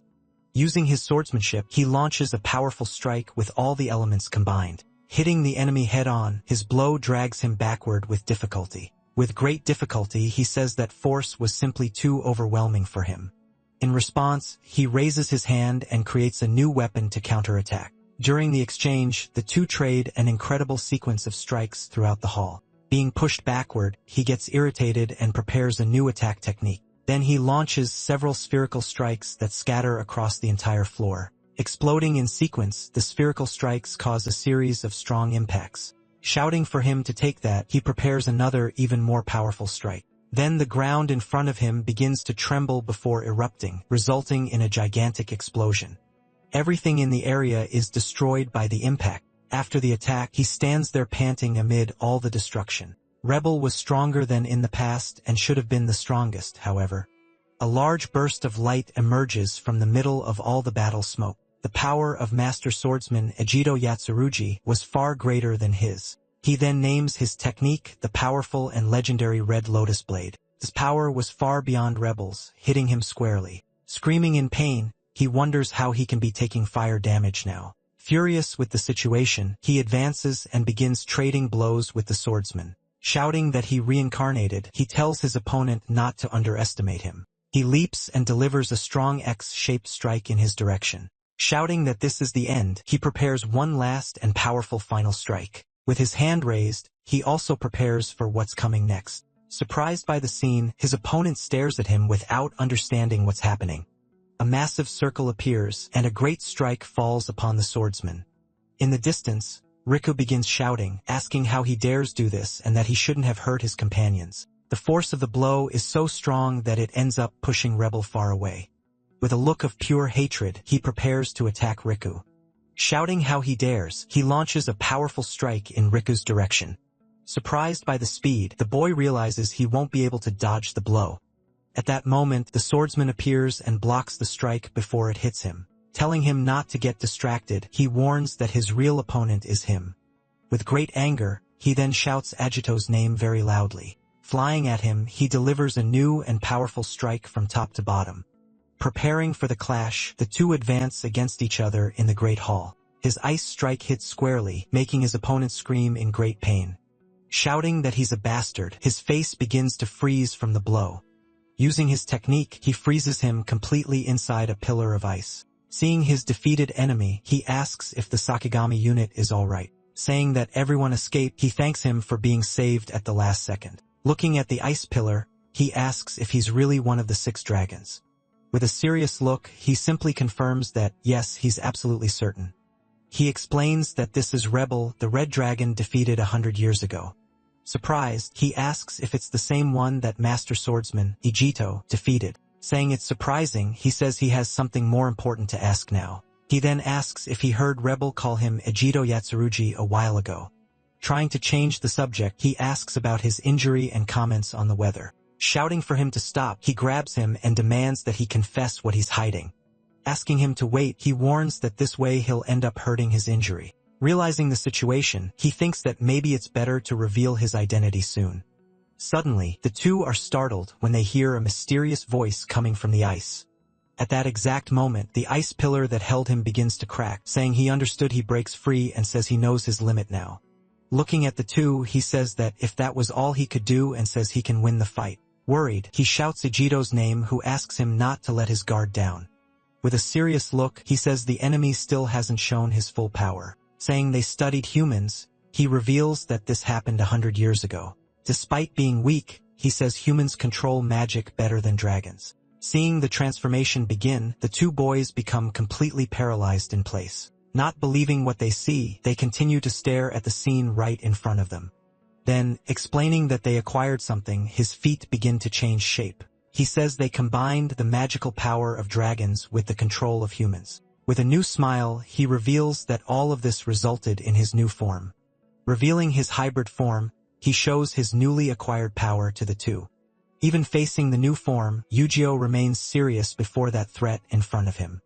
Recognizing that power, he realizes it's stronger than Britra's. He then reveals the reason he didn't start fighting using this form. With a roar, he fires a massive strike toward Riku and Yujiro. The attack causes a gigantic explosion, destroying everything around with the impact. He continues explaining that the fight would be incredibly boring otherwise and that there'd be no fun if he killed Ejito too quickly. Warning his companion, he says the enemy is coming at them with everything. In that moment, Rebel advances on him in the blink of an eye with full speed. Surprised by the charge, he notices his opponent is much faster now. Even with the speed, he manages to block the strike using his sword at the limit. Asking what's wrong, he continues unleashing a sequence of strikes without stopping. With a powerful clash, the two strikes end up meeting in the air with force. Commenting on the form, he prepares to use his most powerful strike. Laughing at the scene, he asks if Ejito is still so confident. Calling out his opponent, he provokes him and prepares a new strike with his hands. Screaming for him to stop underestimating him, he launches a powerful energy strike. Advancing against the strike, Rebel screams for the weakling in front of him to die already. He then manages to hold the strike but ends up getting hit head-on by it. With the impact of the attack, his old chest wound starts bleeding again. Saying it doesn't matter, he shouts that he's a member of the Seraphim with pride. Going back to the past, a man asks him about a special task force he wanted. Explaining his idea, he says he wants to create the Seraphim, the strongest unit. He continues saying that even with the war's end, people still died on missions. Tired of all that, he says he wants to create the strongest unit, one that never loses. Back in the present, he says a wound like that won't be able to stop him. Then he releases a powerful strike using his maximum voltage against his opponent. With a smile on his face, he asks what Rebel thought of that new strike. In that moment, Ejido desperately screams Rika's name to warn him of the danger.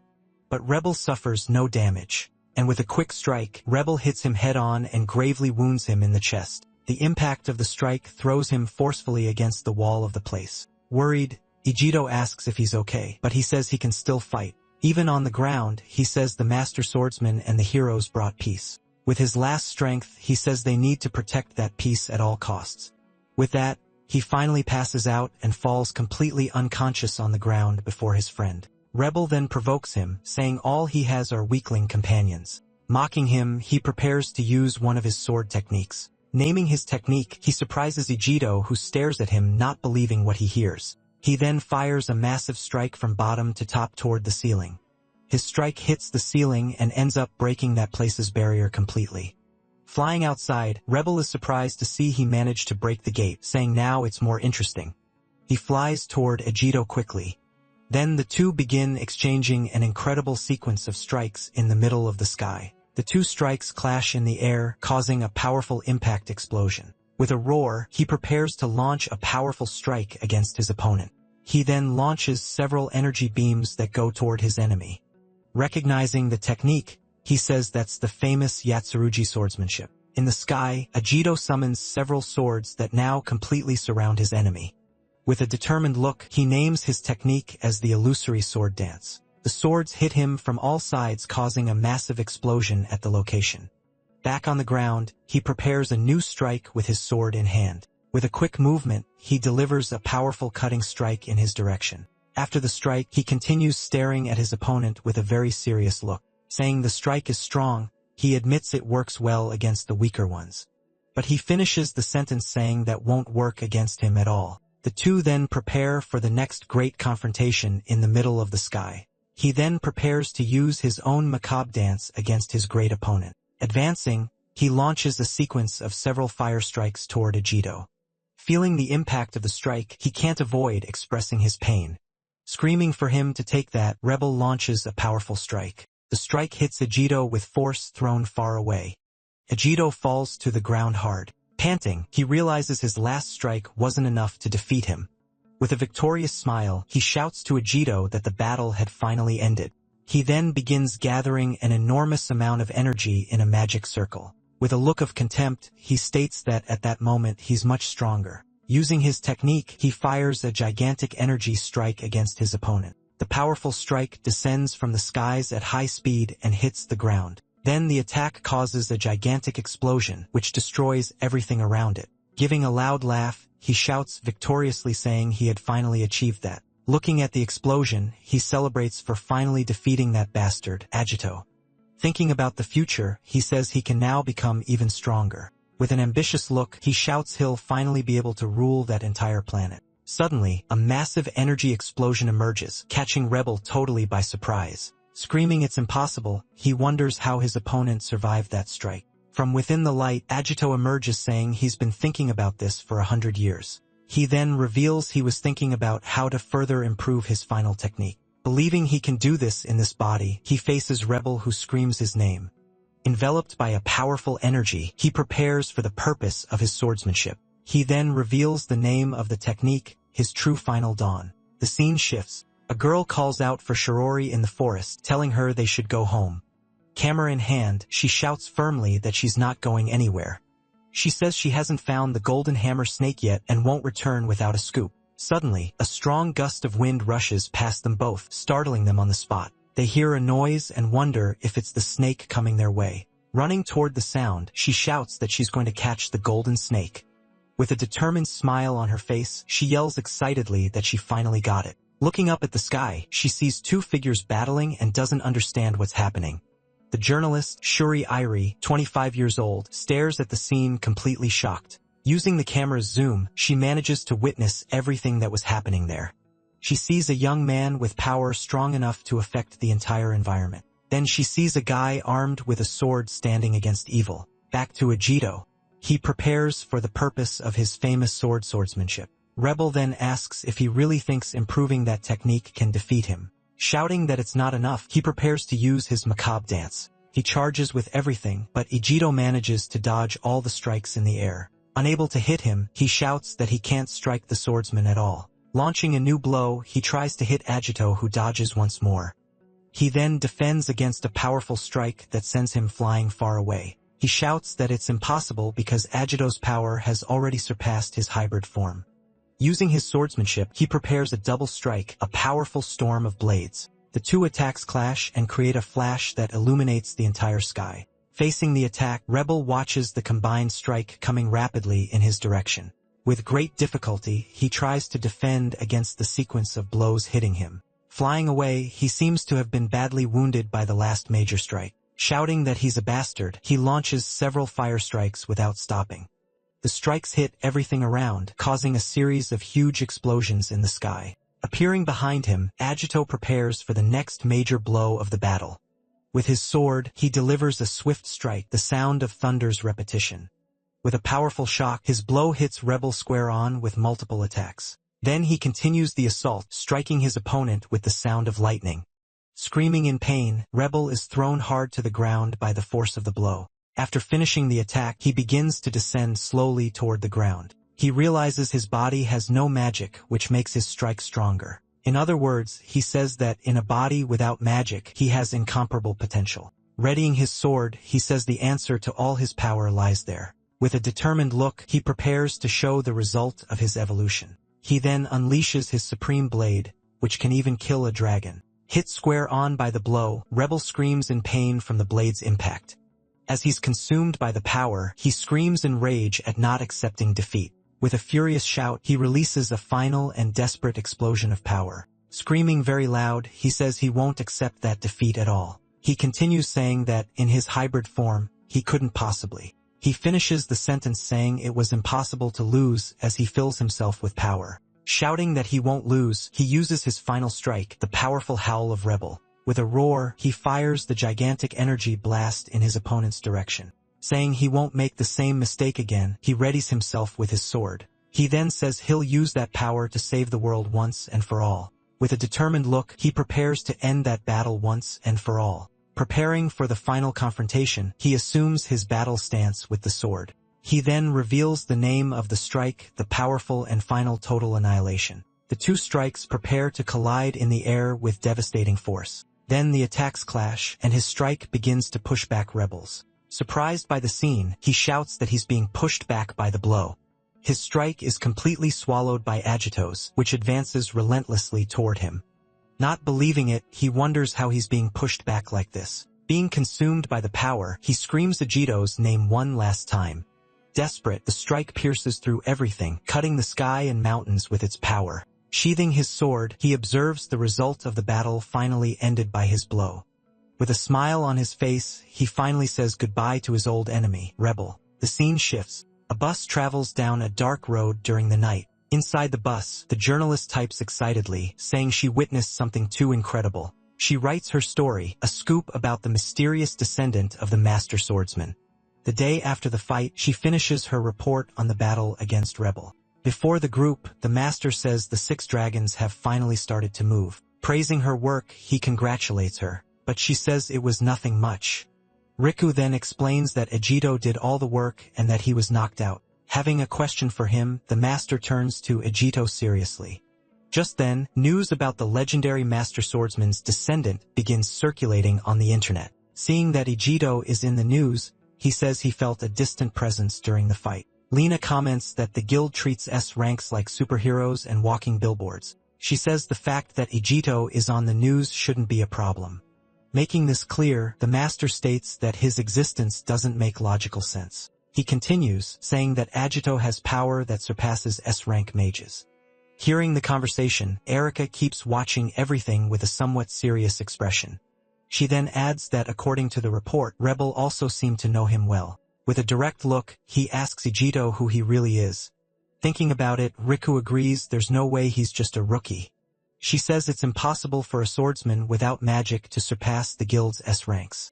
With a smile on her face, Masaki simply calls him Master Swordsman with admiration. He then says, it seems he can finally tell everyone the truth. Beginning his explanation, he prepares to reveal the whole truth to the group.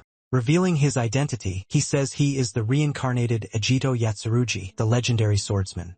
Everyone in the room stares at him with expressions of total surprise and disbelief at the revelation. He explains that he died 100 years ago in a battle where he couldn't defeat Ritra. Remembering the past, he says the war was in vain and that he needed another chance. He continues saying he doesn't know how he reincarnated, but it's a miraculous opportunity. Shocked, the master asks if his soul traveled 100 years into the future. He shouts that it's no wonder he's so strong since he's a living legend. Lena says that must be why she felt a strange aura from him all along. Misaki is very shocked. He says he doesn't know why he reincarnated, but they can't neglect the portals. He explains they would be in the hands of the 6 dragons trying to awaken the god Ragna. Asking everyone, he says to lend their strength to this difficult mission. Everyone in the room continues to listen to his request with great attention and in silence. Saying he believes in him, the master leaves the future in his hands, Master Swordsman. With the decision made, the group of young people seems much more relieved now. Excited, Riku says he can't wait to fight alongside the Master Swordsman. She then says she won't treat him as special, but will show proper respect.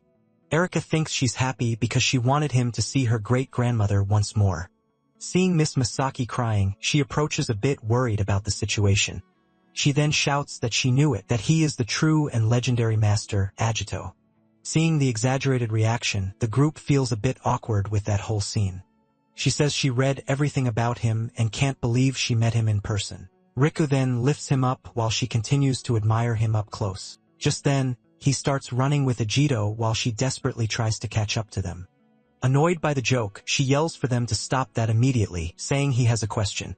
He wants to know if they have any good swords there. He then shows his sword, saying it didn't survive his last great battle. Asking if that's the highest quality sword, he hears that basically yes. Saying that's not good, he laments that his old blacksmith isn't alive anymore. The mention of the name leaves everyone in the room quite surprised and confused. Riku and Lena then look at each other, confused by the name they just heard. She asks who that person is, and he says it's a blacksmith he knew. With an excited smile, she shouts that she knew it and recognized that famous name. She then begins to tell the story of Dosetsu Suikane, the legendary blacksmith. Summing it all up, she says the main point is that Dosetsu has a descendant. Hearing the news, he's surprised and stares at the girl with great attention. She reveals her name is Makoto Suikane and that he can ask her. Asking about Makoto, he wants to know where she is and hears it's in Purgatory. Purgatory is a high-level gate where one can mine high-quality ores. Riku says Makoto lives there trying to forge the greatest sword ever made. Thinking about it, he says he'll visit Purgatory to get a new sword. Erika asks if he's going alone, and he says they can't risk sending more people. Now he says he just needs an answer from them to move forward. Elsewhere, a red-haired man dismisses a group of soldiers in training. After the thanks, he turns and begins walking away from the place. He then receives the message about the Master Swordsman having reincarnated in our era. Hearing that he's now a member of the Seraphim, he continues reading the message. He's then enveloped by a light and seems to be receiving an important message.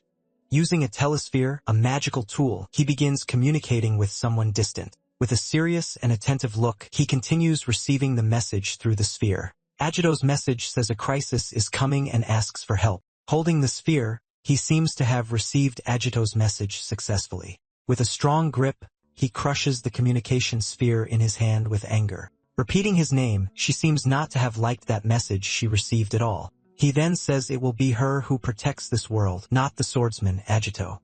Arriving at the S-rank gate, he finally enters the dangerous Purgatory in search of the blacksmith. Amid the scenery of fire and lava, he wonders if this is the workshop. Walking through the place, he comes across a mysterious figure in his path. Shouting his name, the figure asks him why he was in that place. Surprised by the encounter, he stares at him and tries to recognize the figure in front of him.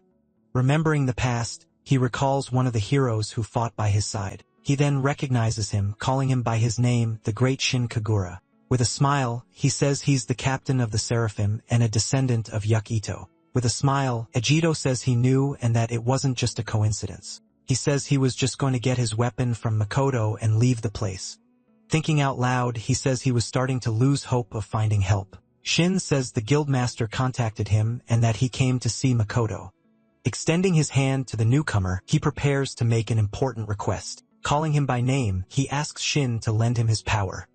He finishes the request saying they should protect the world together from the great threat. With a slap, he refuses Ijito's hand and stares at him with contempt. Making one thing very clear, he prepares to deliver his message. With a serious look, he says he will never be a friend to the swordsman. Ajito asks what he means and reminds him that the 6 dragons have returned. Saying there's no room for a hero of the past, he stares at him with anger. He shouts that he will be the one to protect the world, not the swordsman Ajito.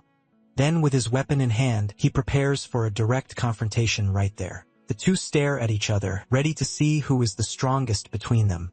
Gripping his sword, he prepares for the strike coming in his direction. From the sky, a rain of diamonds begins to fall on the two warriors. Without hesitation, the two prepare to deflect all the attacks approaching them. Starting the confrontation, they deflect all the strikes with their weapons with mastery. The last strikes clash, ending the diamond rain with a flash. He says he thought he'd exploited an opening, but that he's the master swordsman. At that moment, Yu-Gi-Oh senses a powerful aura coming from somewhere nearby. A man appears, saying that if they were weaker, he wouldn't want to fight. The figure then reveals himself as Gildiga, the powerful diamond dragon of the earth. The two turn to the dragon, and Shin shouts Gildiga's name in surprise. Realizing the situation, Ajito says this is the second dragon they've encountered. With a gesture, Gildiga summons an army of stone golems from the lava floor. He says that now that they've gathered, he'll need to do something important. With a serious look, he says he'll have to keep them trapped there in that place, saying this saves trouble. Shin says one of the dragons came to them. With a smile, he says the moment is perfect for what he wants to do. He shouts that he'll prove they don't need a master swordsman to win. Using his spear, he prepares his special technique, the powerful heat wave. The strike hits the dragon head-on, causing a huge explosion at the impact site. Even with the strike, the spear seems to have only scratched the dragon's skin. Crossing his arms, he seems to have felt absolutely nothing from the blow received. Surprised by the scene, Shin wonders how he didn't even make a scratch. Shouting to Shin, he tells him not to be so reckless in his attacks. Activating his technique, he advances and defends a strike that was heading towards Shin.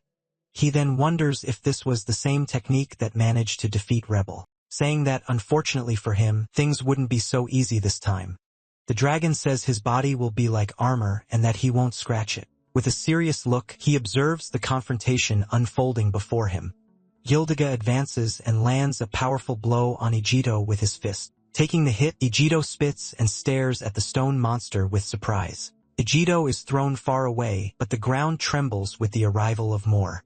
Large rocks fall from the ceiling while the army of golems continues to approach.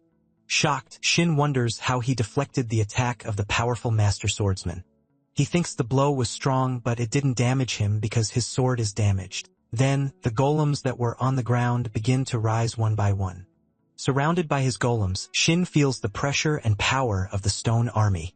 The dragon says the ore there is excellent and is full of magical power. He explains that his ability makes him stronger the more magic there is in the earth. With a superior look, he says he's stronger here than Rebel in his hybrid form. He finishes saying that his stone puppets are as strong as a dragon helper. Telling them to enjoy it, he disappears and leaves the two alone with the golems. Surrounded by the golems, Shin fights with his spear to try to defeat them all. Realizing the strategy, he says the dragon is just trying to buy time. He wonders why he would do that while one of the golems attacks him. With a powerful blow, the golem hits Shin squarely and throws him far away. Even after defending himself, several golems jump in his direction to attack him. Joining their fists, the golems come down hard and cause a huge explosion. Observing the scene, Gildiga wonders about the abilities of his stone puppets. Shin then asks if they regenerate even after turning to dust from his blows. Releasing his energy, he prepares to use an area strike and destroy them all. Using his spear, he launches a strike that hits all the golems at the same time. The golems are destroyed, and their pieces fall scattered all over the ground. But in the blink of an eye, the golems begin to regenerate from the ground again. Irritated by the situation, he prepares for the next wave of stone enemies. One of the rocks falling in his direction is destroyed by a sword strike. Agito then begins to walk while the two observe what he's going to do. With a serious look, he prepares to show his true power to everyone.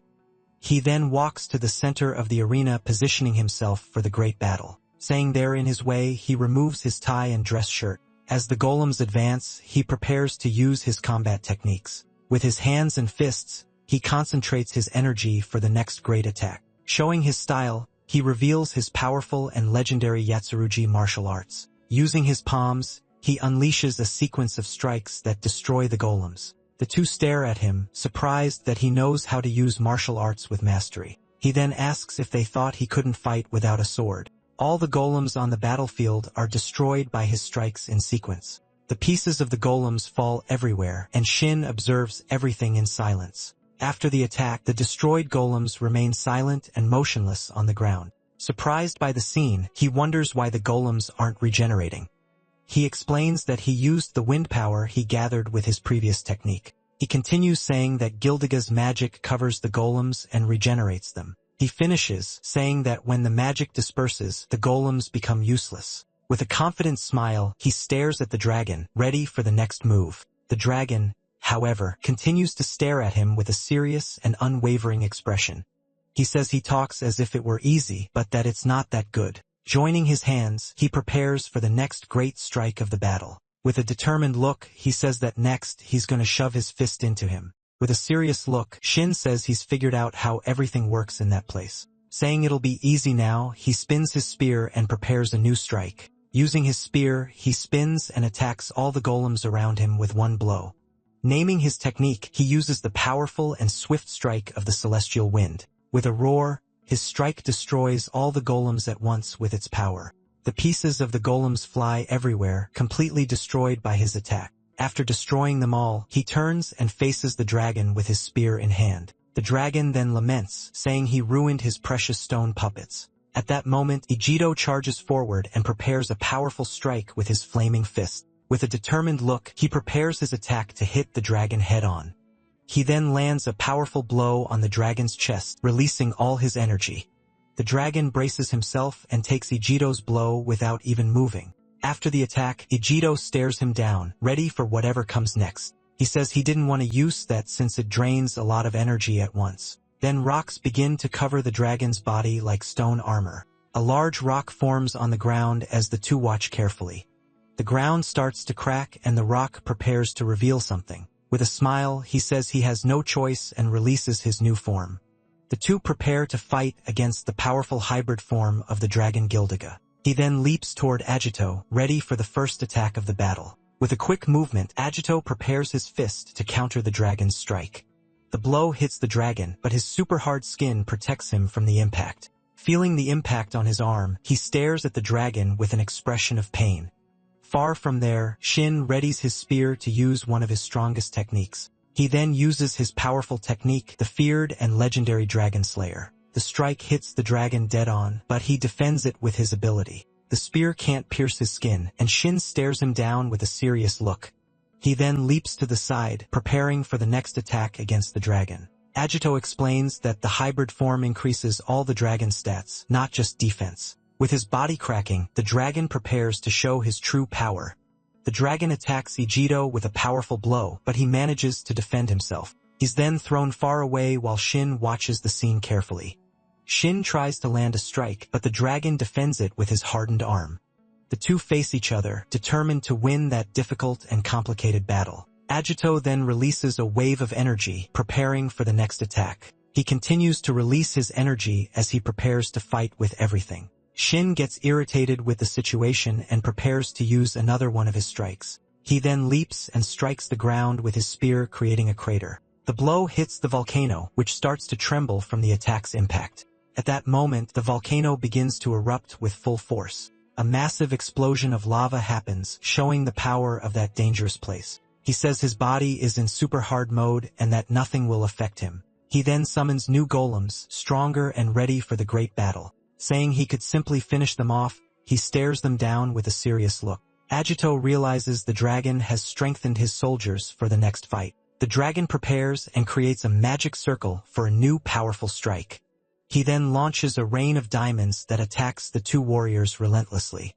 Surrounded, they face the continuous magical attacks and the dragon's stone soldiers. Ejido says that even in hybrid form, the location of his core is the same. Asking Shin to attack together, he says they just need to break his armor. With a war cry, Shin charges forward saying to focus the attacks on the defense. Telling him to shut up, Shin stares him down with a look of pure rage.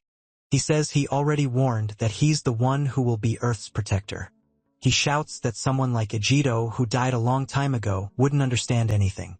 With a powerful blow, he breaks the ground and launches himself toward the dragon. He finishes the sentence saying Ejido doesn't know what it's like to carry that weight. In the past, 12-year-old Shin asks his great-grandfather about his ambition. The great hero Yahello Kagura asks the boy what he means by that. He says he thinks his great-grandfather should be more famous and recognized by everyone. At school, he hears that the 6 dragons were defeated by the 4 great heroes. The teacher then reveals that Yahello Kagura is his classmate Shin's great-grandfather. Hearing the announcement, he becomes happy and smiles proudly at his classmates. But his classmates start mocking him, saying the 4 great heroes never really existed. They say the heroes hid behind the master swordsman and did nothing. Very angry, he gets irritated by his classmates' comments. Then he starts fighting with the boys, and his friends ask him to stop. Later, his great-grandfather asks him not to fight with his classmates. He says that even after the war, he continued to fight and built the guild. He then asks why he never wanted to be the true hero of the story. With a smile, his great-grandfather says he dreamed of that in the past. Yes. He then says the world no longer needs a hero like he was. He says there are skilled students and many talented children for the future. With a smile, he says they are all his greatest pride and joy. Hearing his great-grandfather's words, young Shin looks at him with admiration. He then advises him saying that the title of hero is not the most important thing. Remembering the past, he says they all protected the world together as a team. With a smile, he says he wants to continue doing that for a long time. Hearing the advice, young Shin smiles and seems to understand his great-grandfather's words. 5 years later, at his great-grandfather's funeral, Shin watches him with sadness. Alone in the hall, he says goodbye and stares at the photo of the hero who is gone. Telling him to rest in peace, he promises he will continue his great legacy. But he hears whispers with people saying he never stood out in the end. People continue to mock, saying the title of hero was wasted on him. With an angry look, he wonders what people are saying about him. The whispers continue, with everyone talking only about the master swordsman and his power. Very angry, he wonders why they only talk about the master swordsman. He thinks that if the master is praised, his great-grandfather deserves the same. Afraid, he wonders what will happen to his great-grandfather's legacy now. His father then approaches and says that this is their reality now, Shin. With a serious look, his father says that for them, peace is something else. He says peace is not something you fight for or protect. He finishes by saying that peace is something taken for granted always. He says that with grandfather's death, his ideals will soon be forgotten. Grabbing his son, he stares at him with a look of despair and concern. Shouting, he says Shin needs to do that he needs to become a hero. He says he had no talent, but his son can achieve what he could not. He begs Shin to become a hero who surpasses the master swordsman.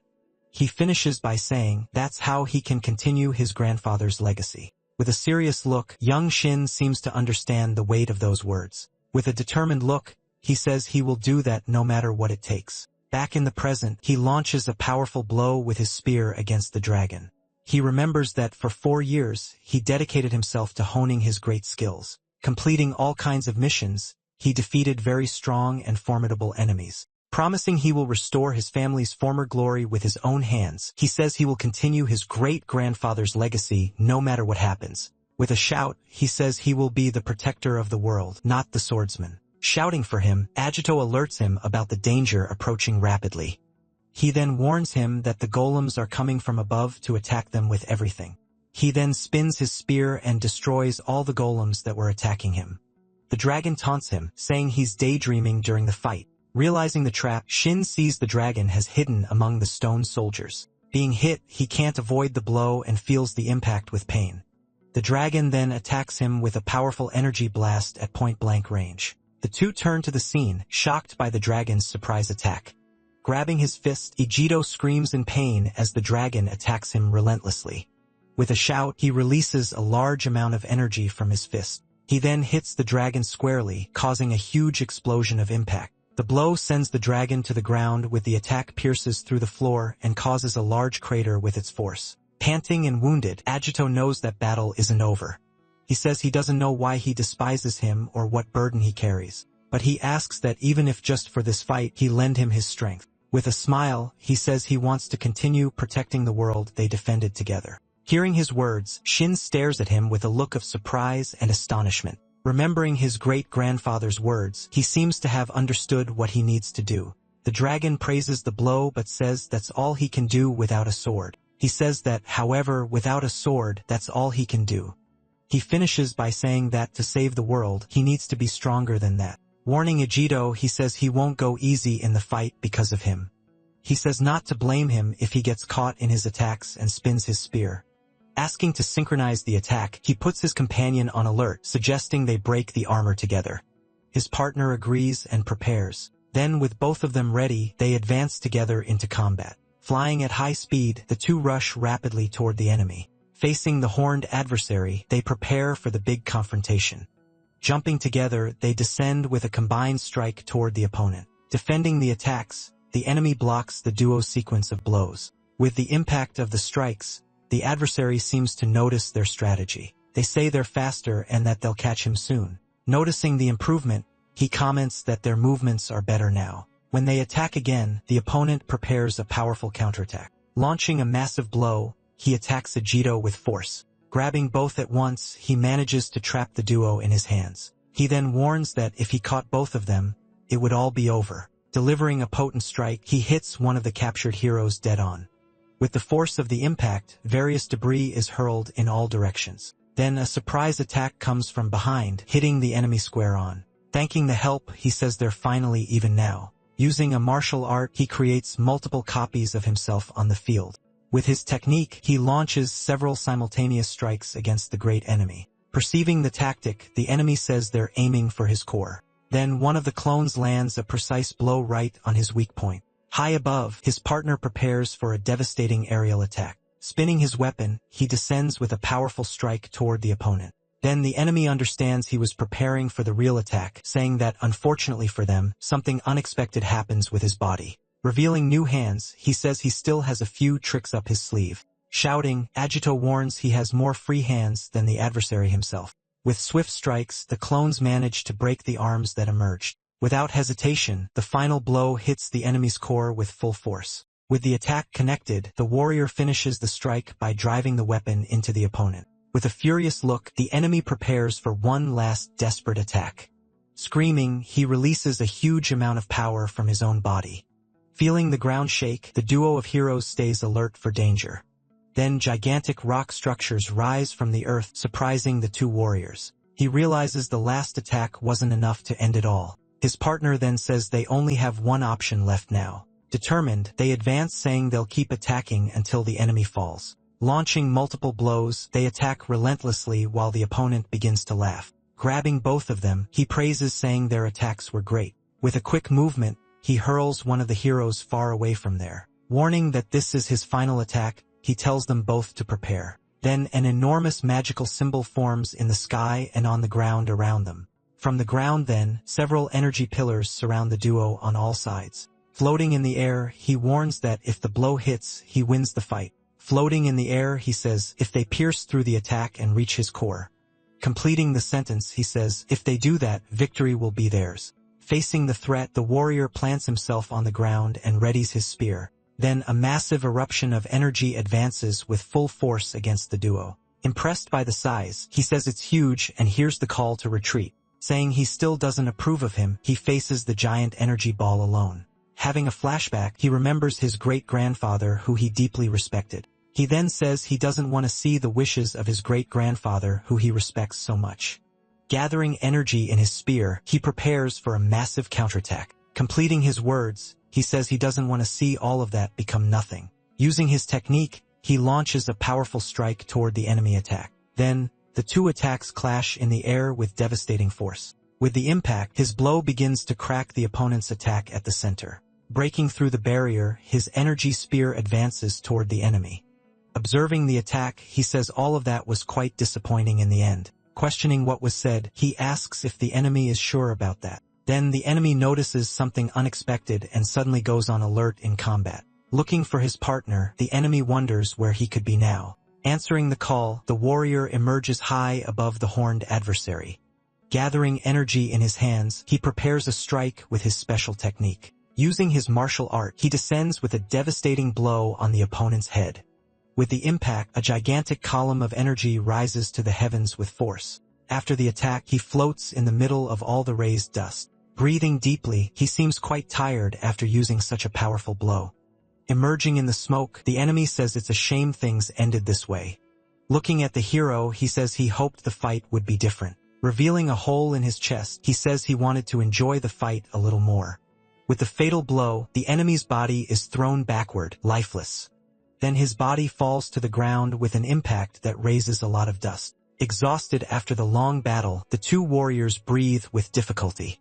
Demanding an answer, he asks why the enemy came to that place. He then questions directly what the fallen adversary's true objective was. His partner comments that he was trying to drag out the fight as long as possible. In the flashback, he realizes the enemy got excited and forgot to buy time. Nearly defeated, the enemy asks if they happen to know about hot springs. He then explains how magma heats the water, which rises to the surface. Not understanding anything, he asks what the enemy means by that. Revealing the plan, he says the guild's land is rich in energy. He then asks what they think is beneath the main building. Having a revelation, he desperately screams Ragnar's name as he understands the plan. With a smile, the fallen enemy confirms all the suspicions of the two heroes. He then remembers the dragon god that the guild master had mentioned. Receiving a call, he hears that the guild headquarters has been ambushed. The person warns that 4 of the 6 dragons are attacking the headquarters. He then says it was only natural that he was sent on that mission. Completing the sentence, he says he was assigned to delay the two heroes there. Realizing the tactic, he says their timing was too good. Warning that they must hurry, the enemy alerts them about the consequences. He then says that if they don't stop them, humanity will be destroyed. With the ground breaking, the enemy's body falls into the lava pit. Then his body sinks into the magma, disappearing completely into the crater. Observing the scene, the two heroes remain silent before his sacrifice. From inside the lava, he says it was the first time in 100 years he finally enjoyed a real fight. After that, his body sinks for good and disappears into the lava. Shouting, he says, everyone is in danger if they don't return. Seeing his injured hand, he says he won't be able to use his fists anymore. Standing in front of a cave, they see Makoto's workshop. He then says he needs a weapon, anything he can use. Saying not to worry, he responds to the alert about the dragon's attack. He explains he wasn't the only member to return, guaranteeing they'll arrive in time. Changing scenes, the story goes back to a few minutes earlier at the guild gate. At this, 2 members talk worriedly about the return of the 6 legendary dragons. Trying to calm him, one says everything will be fine because the captain has returned. Confirming everyone's return, he says they probably won't need to do anything. Suddenly, a mysterious figure approaches and stops in front of the 2 guards. Looking at the building, the newcomer says his allies are already busy. With a smile, he says it's time to clean up all the trash. One of the guards then calls to him, warning that the area is for authorized personnel only. As he was about to finish the sentence, a blow pierces through the guard's body instantly. At this, the other guard is hit by a blow that goes completely through him. Calling him an insignificant human, he shows his contempt for the wounded guard. Irritated, he says they dare not confuse him with some simple child. Revealing his identity, he introduces himself as the Dragon of Wind and Contempt. Complaining about the appearance, he questions why he has that child form. Shouting that it's an ambush, the guard warns that an enemy is attacking. Gathering energy, the Wind Dragon prepares to launch a great blow. With a gust, the guard is thrown far away before finishing the sentence. Announcing his arrival, he tells the humans to behold him with attention. From afar, a man observes the destruction at the guild building with a smile. Being one of the dragon's allies, he says the plan has finally begun. In a flashback, his master says he will attack the sword master.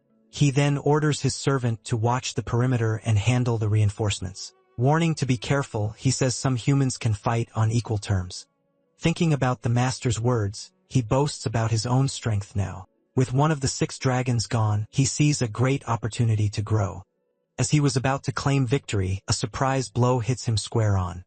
Appearing suddenly, a man tells him to give up on that promotion he so desires. Putting a cigarette in his mouth, he remains calm before the wounded enemy. Arriving with his allies, he greets the dragons in a very mocking way. Observing the explosion, he sees the guild building being destroyed in the distance. After agreeing, the two prepare to spring into action immediately. Saying it's time to work, the vice captain prepares for battle. In the central command room, they gather to discuss the next strategy. Being healed, he thanks Lena, saying he's feeling much better now. The leader then says they're going to discuss how to deal with the 6 dragons. Saying the situation is difficult, he reveals he's had a new idea. He suggests they could use a hybrid form to fight on equal footing. Suddenly, a powerful explosion shakes the room, startling everyone there. Sensing an immense magical power, the 2 girls are completely shocked by the situation. He realizes the power is stronger than the dragon they faced before. Shouting that another dragon has arrived, he alerts everyone to the imminent danger. Desperate, the leader remembers there are civilians on the lower floors of the building. Facing the threat, he orders that everyone needs to fight the invader immediately. She then realizes that dragons can easily infiltrate the city in human form. With the sword master attacking from afar, she suspects there may be more enemies. Seeing danger approaching, he shouts Erica's name.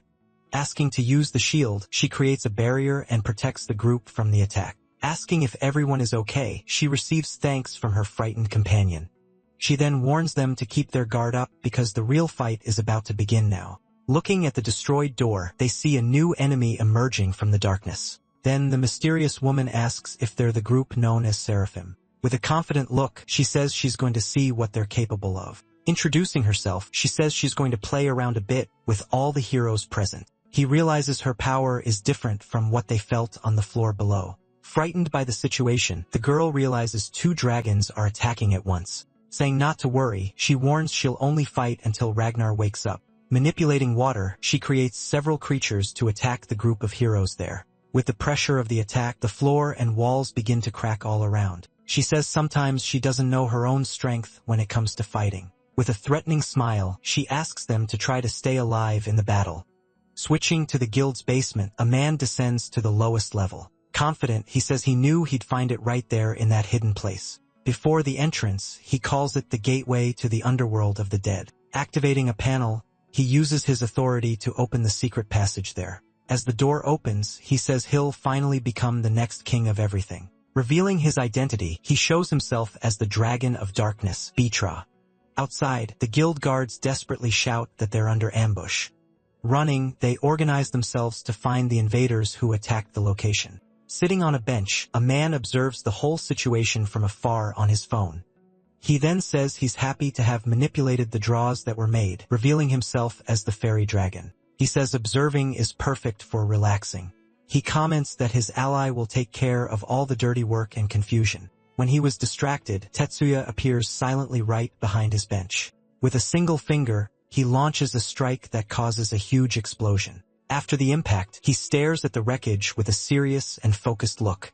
Seeing the warrior in front of him, he seems surprised by the unexpected appearance. He then says that apparently he won't be able to slack off anymore. Saying he's different, the warrior stares at him with seriousness in his eyes. At that, his companion steps forward asking to leave the enemy to him. Confirming his suspicions, he asks if that's one of the legendary 6 dragons. Revealing his name, he says he wants the reward to buy new clothes.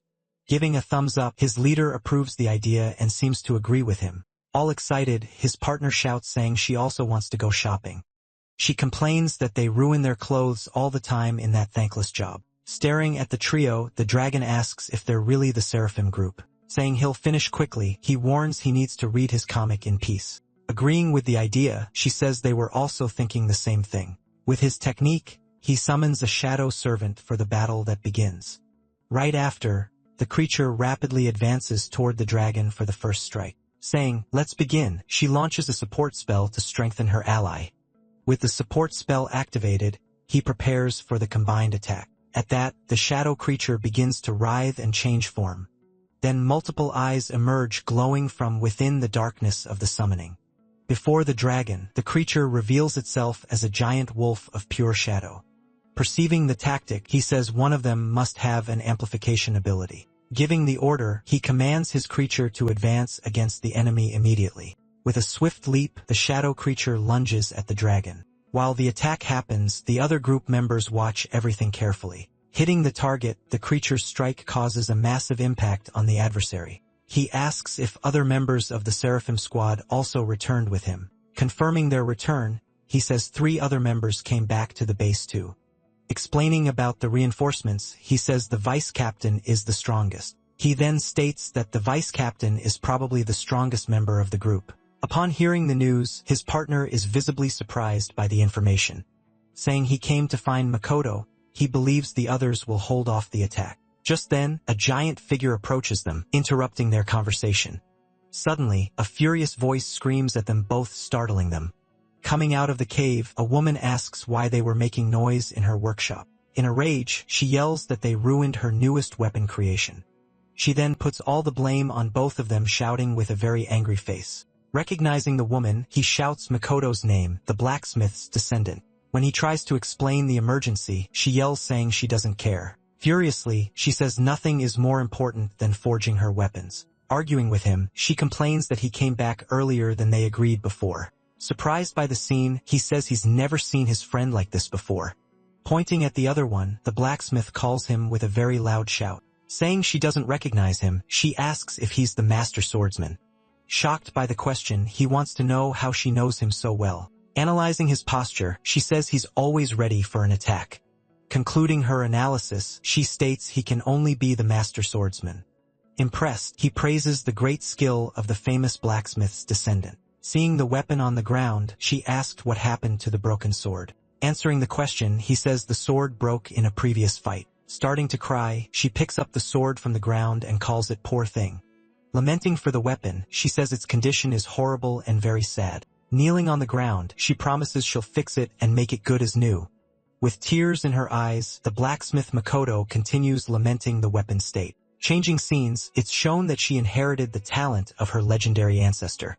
Reading her description, he asks if the blacksmith is always like that. Running to the workshop, she asks them to wait and he decides to follow. Arriving at the workshop, the place is filled with weapons and battle equipment. Asking about the weapon he ordered, she says she finished the work some time ago. She then points to a spear, saying it's that one over in the corner. Presenting the weapon, she says the spear's name is Ultra Kagura Gungnir Mk2. The 3 then observe the new spear, which stands prominently in the middle of the room. Finding the name ridiculous, he says that's way too tacky for his taste. His partner comments the name is tacky even for him who came from the past. Praising the creation, he says the name is wonderful and questions their taste. Confused, he wonders if tacky names are in fashion now. Testing the new weapon, he spins the spear and prepares to attack a dummy. She warns that the dummy is made of the most resistant material that exists. With a single blow, he completely destroys the very expensive dummy.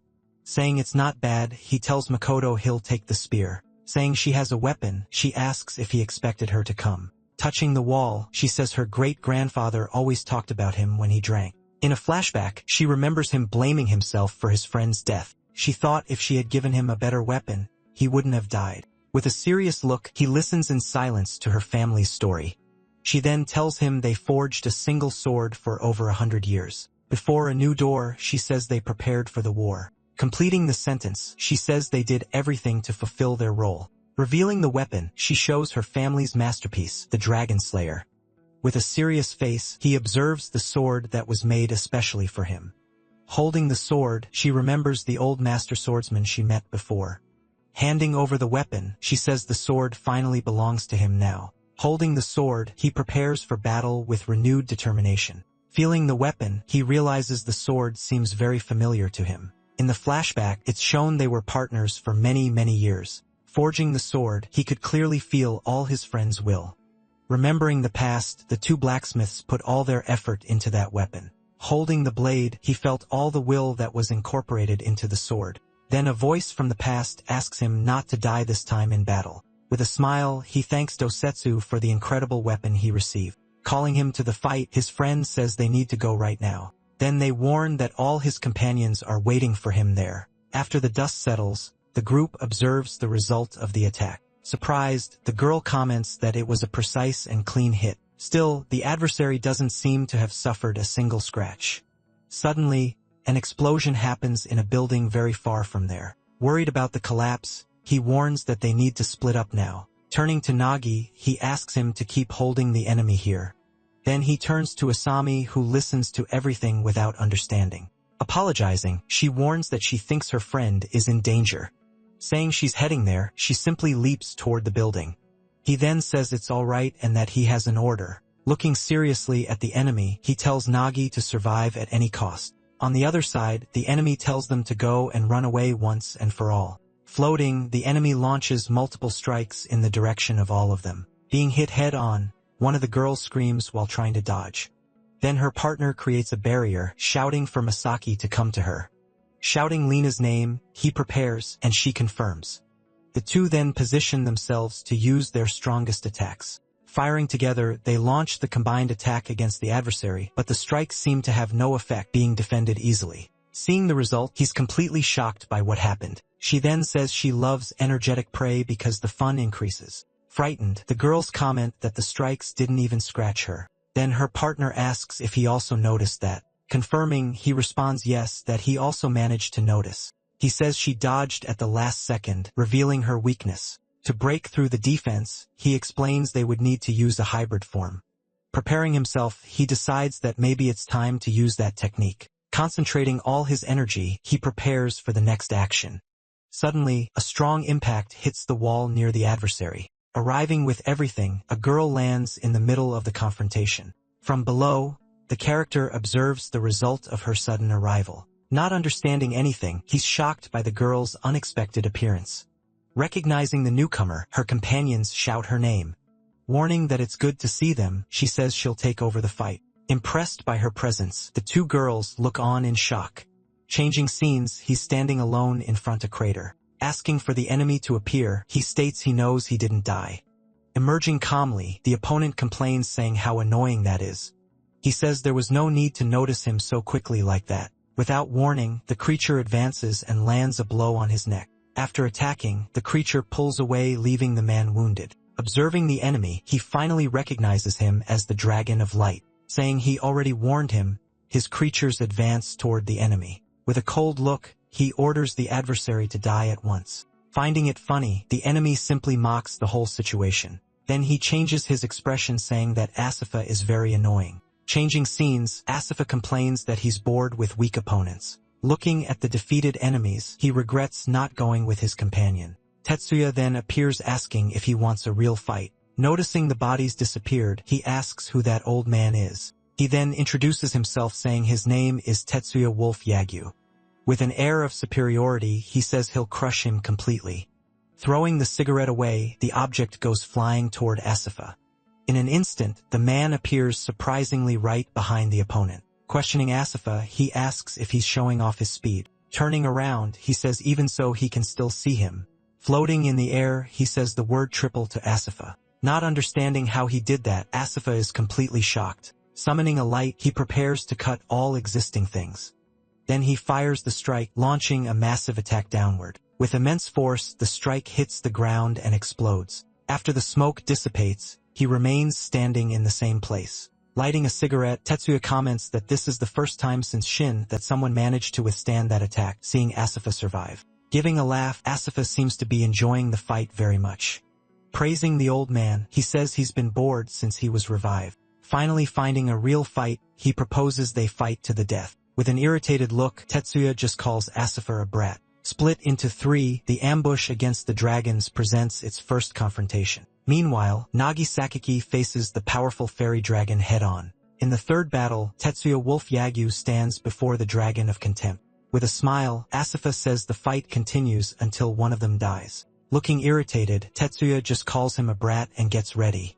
Going back in time, the leader explains the plan for the attack to begin. He reveals that their biggest obstacle will be the master swordsman, Agito.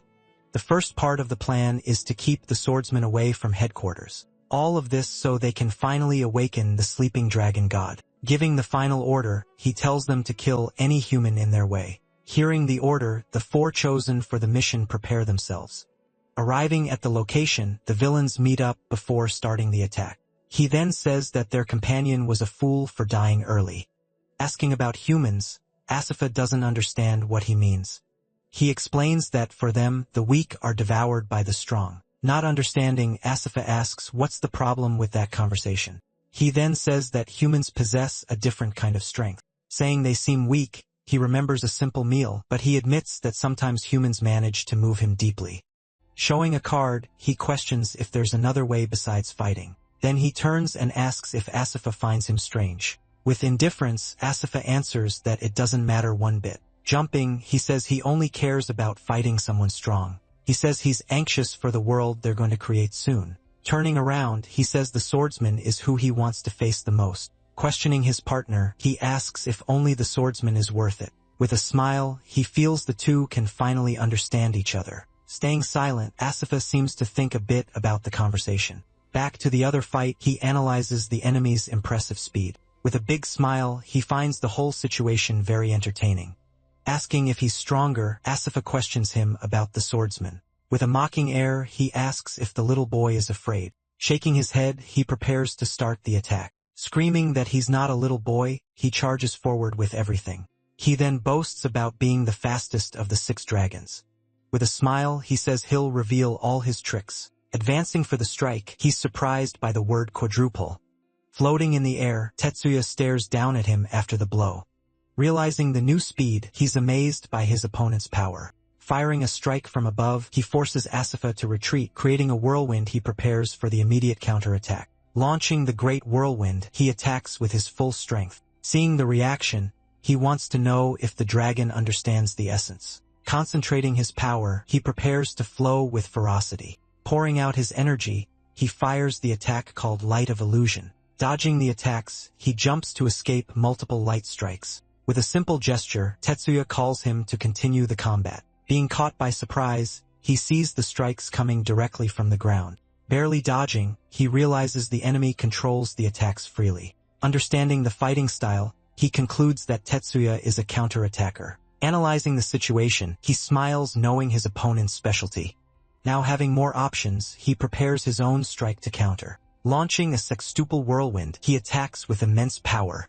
With a confident smile, he says he's blocked all escape routes. Advancing, he shouts that this is the old man's end and will attack. Blowing smoke, he calmly tells Asura to simply stop. Suddenly, all the boy's movement freezes in mid-air. Now paralyzed, he's surrounded by several orbs of luminous energy.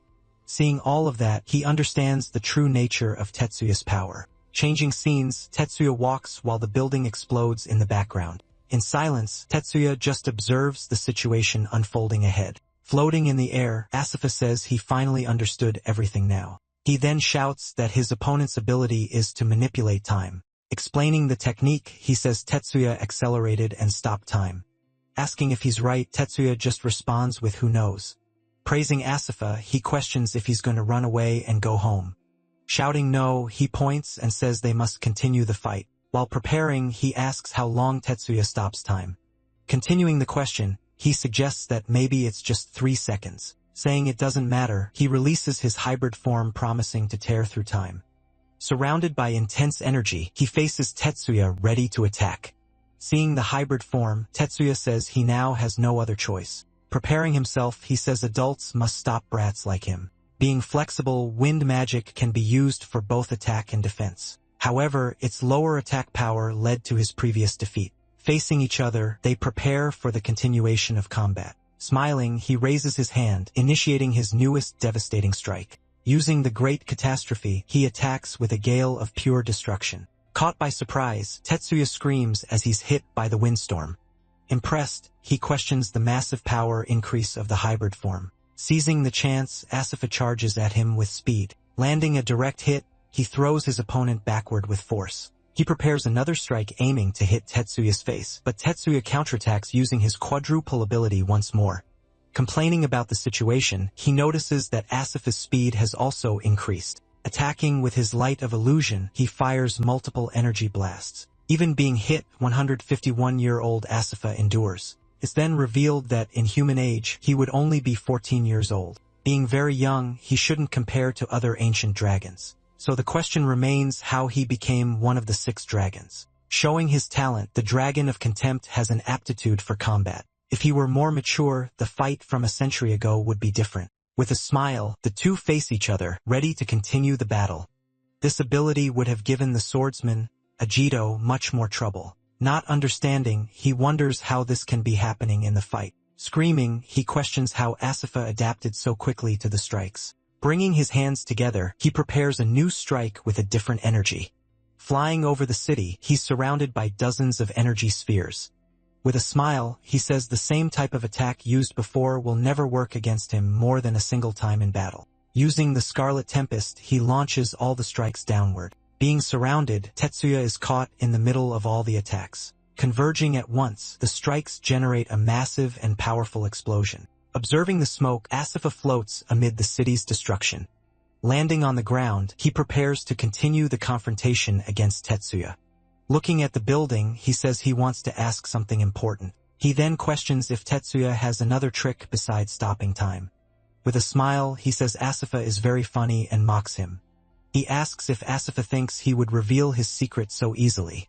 Revealing his trump card, he says the name is Final Gale. In the middle of his own windstorm, he faces his floating opponent. He then asks again if the old man has any other tricks. With a serious look, he warns that the fight is about to end. Tetsuya responds that he's not the one who decides the end of the fight. He says he carries the will of all his fallen comrades. Shifting to a flashback, a city is being attacked a year ago. Running to help, they scream that Team C is in danger. Lamenting the situation, he gets angry that they've suffered more casualties. Screaming, he says Seraphim can't handle large-scale missions. Just listening, his companion stays silent with his head down. Asking for calm, the leader appears and talks about their quick response. He explains that thanks to that, they managed to save many innocent civilians. Saying casualties are inevitable, he tries to calm the agitated young man. His partner then says the dead also had families and friends. Caught by surprise, the leader listens to everything without having a response. Turning around, he asks them not to betray their comrades' trust. Then he asks why they think the team managed to endure. He tells them they wanted to prevent anyone else from entering the fight. Explaining the situation, he says everyone felt the same as them.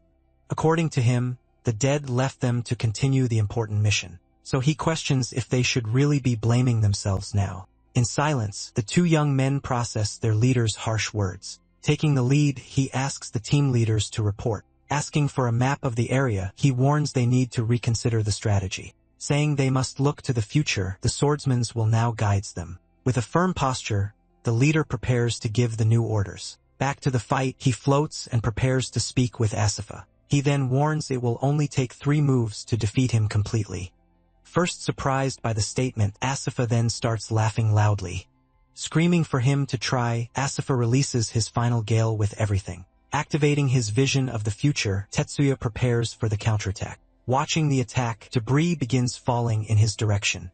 It's then explained that humans can predict the future a little bit. With this prediction, the brain connects to the body before the action. Speeding up his thoughts, he manages to anticipate his rival's movements. Able to see the future, he predicts every strike that will come. Facing the windstorm, he analyzes the complex structure of the entire attack. Although it looks solid, the wind curtain actually has several openings. He then notices that the green parts are time detonators. Advancing through the middle of the attack, he manages to touch them without problems. As he escapes, a massive explosion happens right behind him. Completing the first movement, he successfully escapes the wind barrier. Asura warns that he's now entering the most dangerous area. Suddenly, an energy blast hits him head-on by surprise. Then he finds himself completely surrounded by Asura's illusion blades. Extending his hand, he says the enemy can stop time. With a smile, he warns that this will only change how he dies. Launching his attack, countless strikes rise toward Tetsuya. Thinking to himself he knows he'll die or if he stops. But with his vision of the future, he manages to see a gap in the attack. Dodging everything, he cuts and parries each strike with perfection. Completing his second movement, he escapes and advances against Asura. Surprised, he praises the old man for managing to dodge everything. But then Tetsuya says that even so, the fight is finally over. A change in air pressure affects the balance of the nervous system. In a high-speed battle, this tactic proved very effective. He realizes this is something his vision of the future doesn't predict. The choice for the final blow wasn't any special attack. Wrapping his hand in energy, he prepares for the last strike. He knew the best way was to use his strongest weapon. Screaming with a smile, he says this is the end for Tetsuya. Pointing a finger, Tetsuya prepares for his third and final movement. A powerful energy blast hits Asura head on by surprise. Screaming in pain, he doesn't understand what Tetsuya did to hit him. Walking with difficulty, he can barely stay on his feet after the fight. He then reveals that a strike beyond perception was his plan. When he launched his attack, Asura moved in closer. Approaching, he fell into the trap exactly as Tetsuya expected. Fallen on the ground, Asura listens to Tetsuya speak his final words. With his opponent defeated, he declares himself the great victor. Fallen and wounded, Asura can barely speak properly after the blow. Screaming, he gets irritated and says that all of it was very unfair. He then shouts that Tetsuya cheated, but he refutes the accusation. Pointing at Asura, he asks if he has any last words. With one last question, he asks if Tetsuya is just a human. Being just a human, he wonders how Tetsuya is so strong. He then questions Asura, asking what he's fighting for. He says if it's for himself, he'll never feel true strength. He explains that fighting for someone breaks all limits of power. Surprised by the answer, Asura grows thoughtful about the conversation. Remembering from before, he understands that humans have a different strength. With a smile, he says he's decided what he's going to do now. Pointing at Tetsuya, he promises he'll defeat him no matter what. He warns that next time he'll win for sure. Impressed by the attitude, he sees Asura fly away. He then uses a strike to launch Asura far away. Irritated, he shouts that he lost today but that the fight was fun. He asks them to play again and calls Tetsuya an old geezer. Flying over the city, he looks at the damage the fight caused. Shooting into the distance, he flies away from the city at high speed. Flying away, he says he now understands what his companion was talking about. As he leaves, he comments that humans are much more interesting. Watching Asura disappear, he regrets not being able to track him anymore. Thinking about the swordsman, he concludes that Agito was a monster too. Standing alone, he gets irritated remembering he was called an old geezer. And so the winner of the fight against the dragon is Tetsuya Wolf Yagyu. Changing scenes, the top of a building begins to shake and crumble. Back at the other location, Asami now stands face to face with her friends. Totally surprised, they shout Asami's name without understanding anything. Running toward her, Asami asks them to wait and she'll explain later. With a smile, she says they have another priority right now. Pointing at the enemy, she says they need to give her a proper welcome. With great rage, the enemy screams about how they dared to land a hit. Swearing revenge, she says the girl will regret this in hell. Mocking the threat, she just repeats the word regret with a smile. Calling the enemy an old hag, she apologizes for what she's about to do.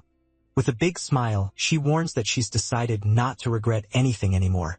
Furious, she says she won't let them make a fool of her. Launching her attack, she traps the girls in an impenetrable tide. Startled, she realizes the water barrier is going to separate them now. Shouting Lena's name, he prepares to try to do something, but she tells him to go as she wants to talk to her friend. With a serious look, he says he'll leave the dragon with her. Standing on the other side, the two watch the barrier close completely. In an instant, they're transported to a completely different place. Surprised, she questions whether the enemy pulled them into her own territory. Turning around, she says she has something important to tell the two of them. With a smile, she asks if they still remember that day. Still confused, she says yes. She remembers that event. Confirming the answer, the other girl says it would be impossible to forget. Going back 2 years, the three were taking a practical exam.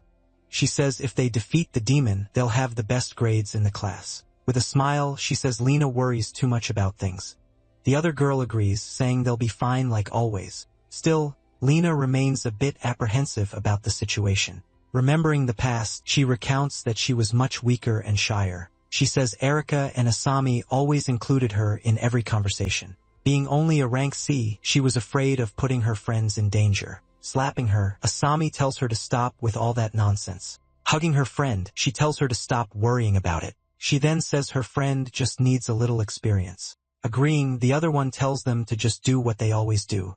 Extending her hand, she tells her friend to trust her companions. With a smile, the two friends look at her with great confidence and calm, thinking to herself she believed there was no way they could lose. Suddenly, the demon grows stronger, surprising the three girls. Frightened, she screams that a lesser demon can't be this strong. Ordering them to fall back, she tells the two to get to the entrance. Thinking to herself, she figures it was a unique and special monster. That monster was too powerful for them face head-on. Desperate, she screams for her friend to run and get out of there. But Asami has struck full force. Back in the present, she says she thought a lot about what went wrong. With a sad look, she says the first one to blame was herself. If she had fought properly, she believes none of that would have happened. But the other girl says the fault was hers for being too confident, shouting. Asami says the fault wasn't either of theirs. She then asks the two to listen to her very carefully. Suddenly, the water barrier closes, engulfing all three. The enemy then reveals they're inside her own barrier. In her impenetrable tide, hell, she now has total control. Without the other mages, she says she's going to have fun with them. Promising to have fun, the enemy launches an attack in their direction.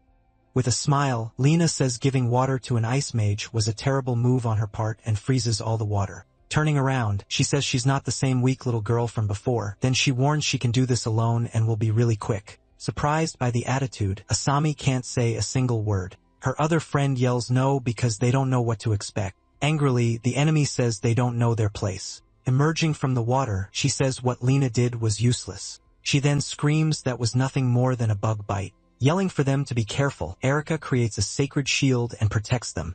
She then realizes the barrier wasn't just to separate them. It's then revealed that the 6 dragons gained new hybrid powers. The power chosen by Nish was this large-scale barrier magic. Though not that strong, she can pull targets into her territory. Being the perfect ability, she can toy with her targets before killing. Screaming that she's on another level, she belittles the girl's power. Fighting against the vast ocean, the girl tries to protect her friends. With an evil smile, she says they can't win with weak powers. Her water strikes begin to emerge from all sides of the sanctuary. Protected by the barrier, they watch the attacks coming non-stop. Extending her hand, she strains to keep the sanctuary standing. Creating an energy dome, she protects them from all sides. With a smile, the enemy becomes irritated by those girls' audacity. Then she launches a series of powerful strikes against the sanctuary. With great effort, she manages to withstand the blows and maintain protection. Asking to come up with a strategy, she's interrupted by her friend.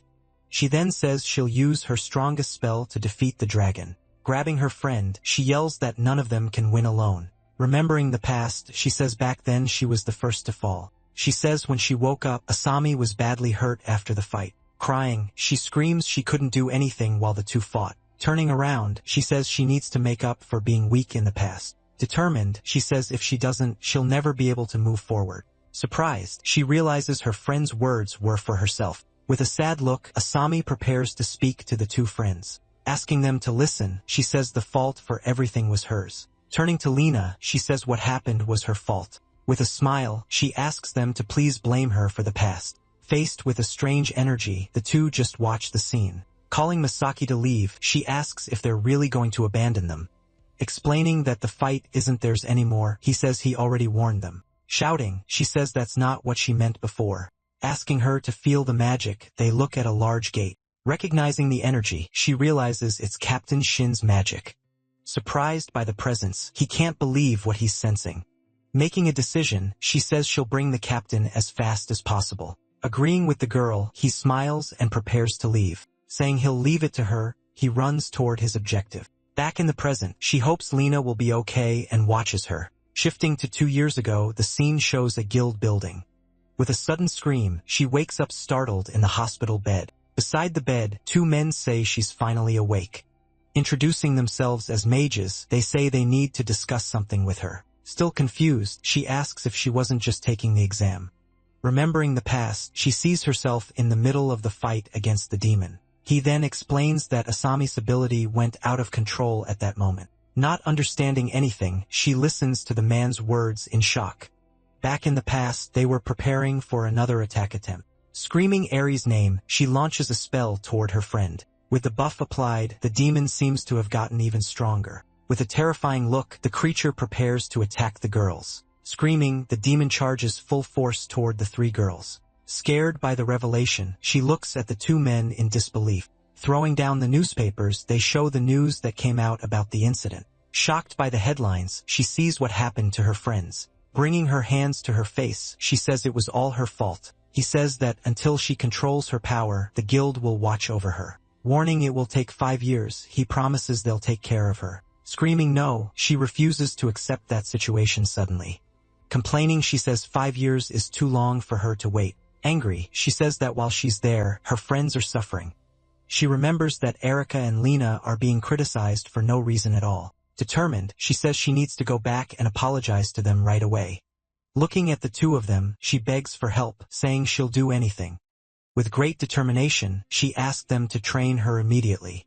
In a training room, the two men observe her from afar. Shouting at her, he says she's not controlling her magic. Training, she attacks Shin with a series of quick strikes. He then warns that if she continues like this, she'll lead her friends to death. Screaming in rage, she keeps attacking Shin with more strikes. Landing a hit, Shin throws her away with an attack. Being thrown back, she falls to the ground with great difficulty. Shin says this result was expected from the beginning. Warning that's enough, Shin says Asami won't hold up, but she gets up asking them to train one more time. Panting, she faces the two with a look of pure determination. Back then, it was remorse that drove her to keep training. Angry at herself, she burned inside with her feelings. Strangely, she remembers an old photo of the three friends together. Remembering her friend, she realizes that Erica and Lena felt the same. With the desire to apologize, she trained and became the strongest. Back in the present, Asami prepares to talk to them both, taking the blame. She says everything that happened was because of her. She says Erica's family faced criticism because of her. Also, she says people started looking down on Lena, asking them to hate her. She just wants the two to be friends again. Walking toward her, the two friends approach in silence. Suddenly, one of them grabs her by the neck, surprising everyone. Shouting, they ask why she didn't tell them all this. Not understanding the reaction, Asami is completely confused and speechless. She then shouts that she tried to contact her many times but without success. With tears in her eyes, the other says she thought it was too late. Crying, Asami apologizes and hugs her two friends tightly. With a big smile, they thank her for coming back to see them. She then asks if the two friends finally forgive her for everything. With a laugh, Asami brags about being rank S now. Suddenly, energy barrier starts to crack and break. Breaking through the barrier, the enemy emerges from inside a strange portal. With a smile, she says she now understands why the spell was familiar. She then reveals that the girl is a descendant of her old enemy. Mocking, she says the spell is weak when used by someone else. With an evil laugh, she says the swordsman would find her pathetic. Laughing at the situation, Asami says it's been a while since they laughed together. With a confident smile, she agrees it really has been a long time. Calling her friends, she asks if they're ready to fight. Remembering the past, the three smile together, ready for combat. With great determination, they shout that they'll defeat the dragon together. Mocking them, Nish asks if their teamwork is really going to work. Then she launches several strikes, finishing her question. To advance faster, the whole group suddenly increases their speed. Running over the water, they get closer and closer to the enemy. One of the girls prepares a spell to try to stop Nish. Suddenly, a giant ice wall rises right in front of them. Breaking through the ice, one of the girls charges forward with everything. Warning that they're not done yet, she shows her determination for combat. Right after, another girl readies her sword skill. Meanwhile, the last one in the group creates a protective shield. Seeing that, Nish starts to ask them another mocking question. He responds by launching two powerful strikes toward the group, but one of the attacks is successfully blocked midway. Ready for impact, a girl prepares a magic defense circle. The enemy's strikes then collide against the newly created barrier. Surprised by so much power, he wonders how she used so many spells. Increasing the strength in her legs, a girl advances with a swift strike. A massive wave of water rises up and hits the enemy directly. Celebrating the hit, one of the girls shouts excitedly that it was a good one. Noticing something, another girl says, "No, that wasn't the end." She laments that the blow wasn't enough to defeat him. From afar, Nish simply says that's fine, facing the group. Taking back what he said, he tells them they've proven they're not trash. Then he warns that to make up for it, he'll finish them off using his power. Seeing that he wasn't hurt, one of them can't believe what she's seeing. Coming to a conclusion, another says all that's left is to use a mass attack, but Asami fears this will overload her friends. She worries they'll end up fainting again because of it. Very apprehensive, she swallows hard, showing her great concern. Seeing her worry, her friends approach to support her. Confident, one of them says they should go all out now. Asking her not to worry, the other assures they can handle it. Together, they promise that this time everyone will return home safely. Nodding, the last girl in the group accepts their plan. Then the three advance, running toward the enemy who's preparing an attack. Shouting that it's useless, Nish ends up giving the idea of freezing everything. Determined, they decide to follow the plan and prepare a great combined spell. To initiate the attack, one of the girls begins conjuring her magic. Right after, a giant ice wave is launched by the trio. Surprised, he wonders if they really intend to freeze the entire area. But the power is so great that even they begin to freeze. Realizing the situation, he says their bodies will give out first. Even freezing bit by bit, they continue keeping focus on their objective. Shifting to a memory, a man calls the two for a conversation. He hands over a paper asking them to remember the notes if they fight alone. Attentive, the two girls receive the instruction that was passed to them. One of them reads the paper hoping to never need to use that important advice. Thanking him, the other girl says she'll definitely make good use of it. With a smile, he then says goodbye, asking them to take care of everything. Back in the present, he says she's gotten stronger over these years. Reading the note, she remembers the warning about her power not keeping up. The advice said for her to trust her friend if she needed to. Understanding the message, she finally realizes what needed to be done there. She shouts that now she understands what it means to trust her companions. Seeing the sea freezing, he wonders if they don't fear for their lives. Angrily, he says he'll turn them into fish food soon. At that moment, Nish launches a powerful strike against the group. One of the girls shouts for the other, who responds that everything's alright. Then, the sword girl prepares to use her special ability. Remembering the note, she recalls the permission to use that dangerous technique. That note said he believed in her to know the right time. Swearing to never lose anyone again, she asks if her friend doesn't agree. Inside the magic circle, Nish prepares to launch his strike. Giving an evil laugh, he shouts that he finally managed to hit them. Suddenly, his strike is blocked by a giant shield. Not understanding anything, he just wonders what just happened. Protected by the shield, they finally activate their combined sanctuary technique. At that, he recognizes the technique, saying it's stronger than before. Releasing her magic, the ice girl concentrates all her power. While freezing, he desperately shouts, asking them to stop this. Unwilling to accept it, he shouts that he can't lose to girls like them.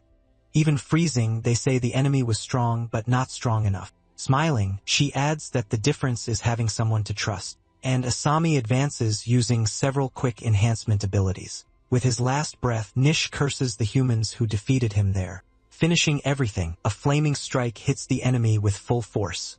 Remembering the past, he says he almost gave up but never surrendered. At that, memories of his old defeats and pains appear in his mind. After thanking them, Nish's frozen body begins to shatter. Worried, the girls call out their friends' names to see how they are. Turning to them with a smile, the girl finally says she's back. When the portal closes, she falls to the ground, saying that was rough. Realizing where they are, she asks if this is the guild's alley. Remembering the ending, she says things got really dangerous. Suddenly, a magic circle appears on the ground, startling them all. Screaming in pain, the villain reemerges from inside that unexpected portal. Frightened, one of the girls desperately screams that the enemy is still alive. Warning she won't last, she swears she'll take them all down with her. Without reacting, the two girls just watch the scene, completely paralyzed. Desperate, the pink-haired girl warns that they're out of magic. Screaming for them to die, the enemy rushes forward to attack the one on the ground. Running to help, one of them screams the name of her friend in danger. Lamenting the situation, she complains that their reunion couldn't end like this. Seeing her friends running, she thinks she had just made peace with them. Closing her eyes, she braces herself to receive the incoming blow. Resigned to her fate, she turns to face the final attack. Screaming desperately, the girl runs without knowing what to do in that situation. Remembering the tragedy, she recalls the last request for her to flee from there. Unable to believe it, she just screams no, trying to stop the attack. At that moment, a sword strike cuts through the air and heads in that direction. With a single blow, the attack hits the enemy dead on by surprise. Seeing the scene, the other two girls are left completely without reaction. Defeated, the villain says this is the second time she's lost to him. She adds, saying his name is Agito, the master of the sword. With sword in hand, he orders the enemy to stay away from his companions. Then the villain's body begins to turn to dust and disappears completely. With a sad look, one of the girls apologizes for what happened. Smiling, he says it wasn't his intention to arrive so late. Crying, she asks how a great hero can be so late. Thanking him profusely, she cries with relief that he arrived in time. Praising the good work, he says they did really well. He then asks them to thank the fallen girl who brought him there. From afar, one of them watches the scene, recognizing that he's strong. She thinks he seems to have gotten even stronger since the fight. Seeing the two talking, the pink-haired girl finally understands the situation.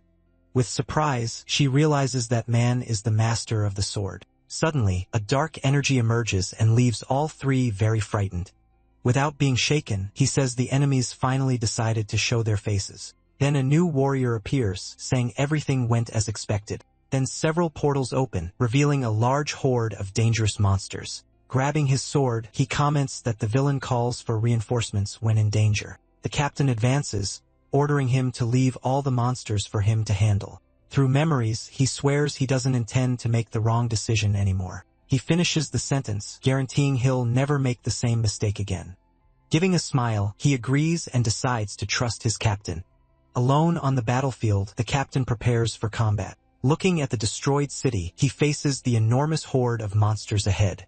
In a memory, he recalls the guard who used to stay at the old gate. That guard always greeted him with a smile despite everything. But now, the place was completely overrun by monsters of all kinds. Remembering the past, he says there used to be a hot dog stand there. When he was a student, he always bought his hot dogs at that very place. With a war cry, all the monsters advance together for the attack. Spinning his weapon, he delivers a circular blow that hits many enemies. With the impact of the attack, several monsters are defeated at once. Determined, he warns he won't let them destroy his memories. He then shouts that he won't allow them to crush his treasures again.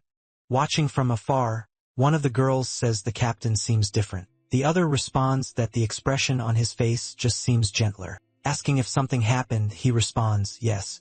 A lot happened between them. With a serious look, he observes what remained of the place ahead. Lamenting the destruction, he says they completely ravaged that place. He fears everything will repeat like 100 years ago if Ragnar returns. In fact, he believes the catastrophe might be even worse this time. Turning to the group, he warns he won't let them act anymore. With determination, he declares that the grudge of 100 years finally ends here. Suddenly, a huge explosion happens in a building right in the city center. Then the ground shakes quite a bit, startling the entire group standing there. He says it was a collision of magics and thinks one of them was Riku's. Running toward the noise, he's called by one of the girls. Apologizing, she says she needs to tell him something very important.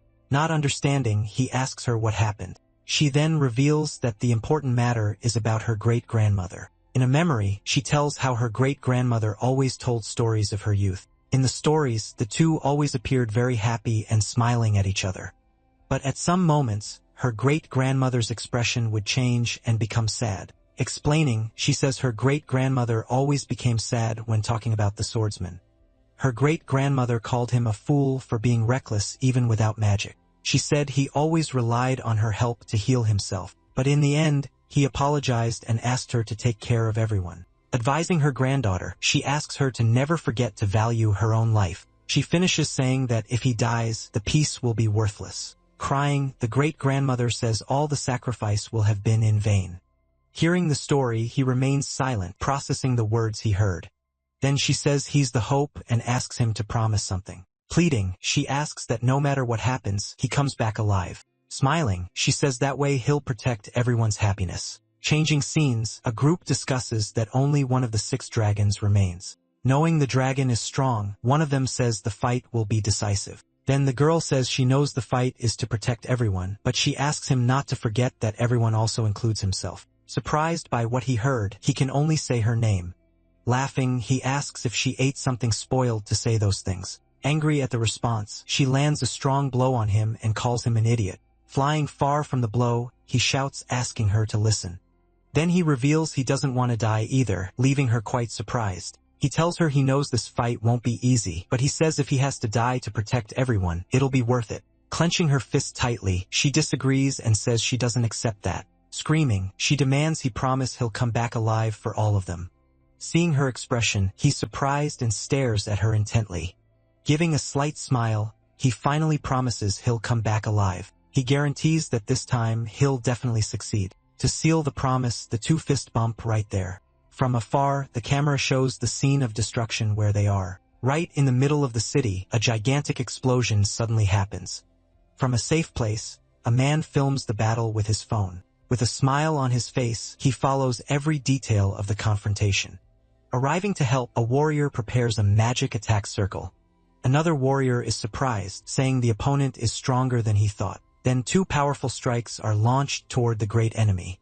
Asking if they really don't understand, he continues speaking to the phone. Meanwhile, a shadowy creature emerges, attacking with several strikes from below. From below, the two just watch the enormous explosion happening. Irritated, he shouts he can't see that again. Then his partner says they need to figure out how his invisible strike works. With a smile, he states that only Ajito can challenge him. Back at the field, one of them warns that now is the time. Pointing his finger, he says he's going to put an end to this now. As they face each other, he hopes that when they're reborn, things will be different. He continues saying he hopes they get a little closer. Finishing the sentence, he says he hopes they reach his level. After speaking, Arios unleashes his strike against everyone who was there. Even after the strike, the two remain standing on the battlefield. At that moment, he realizes the situation got really bad. To retaliate, he uses his swordsmanship, launching a powerful thunderstrike. Seeing the result of the strike, the three opponents seem quite surprised. Suddenly, Ajito appears questioning what they said about his level. With a smile, Oreo says that Ajito, the master swordsman, has finally arrived. Shocked, Nagi tries to say who that man is who just arrived and that he's the legendary master swordsman. Interrupting, he says there's just one thing he'd like to correct. Remembering the past, he says that 100 years ago, he warned them about humans. Back then, he stated that a human could never defeat a dragon. Laughing a lot, he says he takes back everything he said before. Then he explains that he researched human culture and found it all very entertaining. Showing his cell phone, he mentions comics, anime, and social media. With his arms open wide, he says there are things there they'd never dream of. Confused, they wonder if he really is one of the 6 dragons. Talking about strength, he says he doesn't like losing one bit. Transforming, he says he can't allow humans to win. Completing the transformation, he shouts that he'll never allow that. Surprised, they realize the wings are the source of his strikes. Observing the scene, he says, this is Ario's hybrid form. The moment has finally come as he endured everything to fight at full power. Saying he volunteered as a watchman, he crushes the cell phone to preserve his strength. Then he says now is the time to get his revenge. Seeking to avenge his defeat, he advances using his powerful Desperado strike. To defend himself, Ajito deflects all the strikes coming his way. His companion shouts for him to go since the strikes are visible now, but Ajito interrupts him saying the fight isn't over yet. He explains that the invisibility power was traded for stronger strikes. Looking at Ajito, he says he knows he needs to use everything to win. Then he warns that he'll start by breaking his opponent's weapon. Seeing so many strikes, his companion shouts Ajito's name very worried. Ajito realizes he's right. His old sword wouldn't withstand the blow. Remembering Mikoto and Dosetsu, he understands what he needs to do now. Holding the new sword, he simply thanks them for the gift received. Using his swordsmanship, he prepares to launch his 6th strike. Surprised, the opponent stares at the swordsman, not believing what's happening. He warns that the sword was made by 3 generations to be stronger. Leaping toward his rival, he manages to defend against the first of many strikes. Watching the exchange of blows, his companion finds that scene simply incredible. He comments that his strength and speed surpass those of any S-rank mage. Remembering the previous duel, he realizes the enemy didn't use his power. Then he turns and calls his partner Riku, ready to fight. Riku asks if they're just going to stand there while being protected.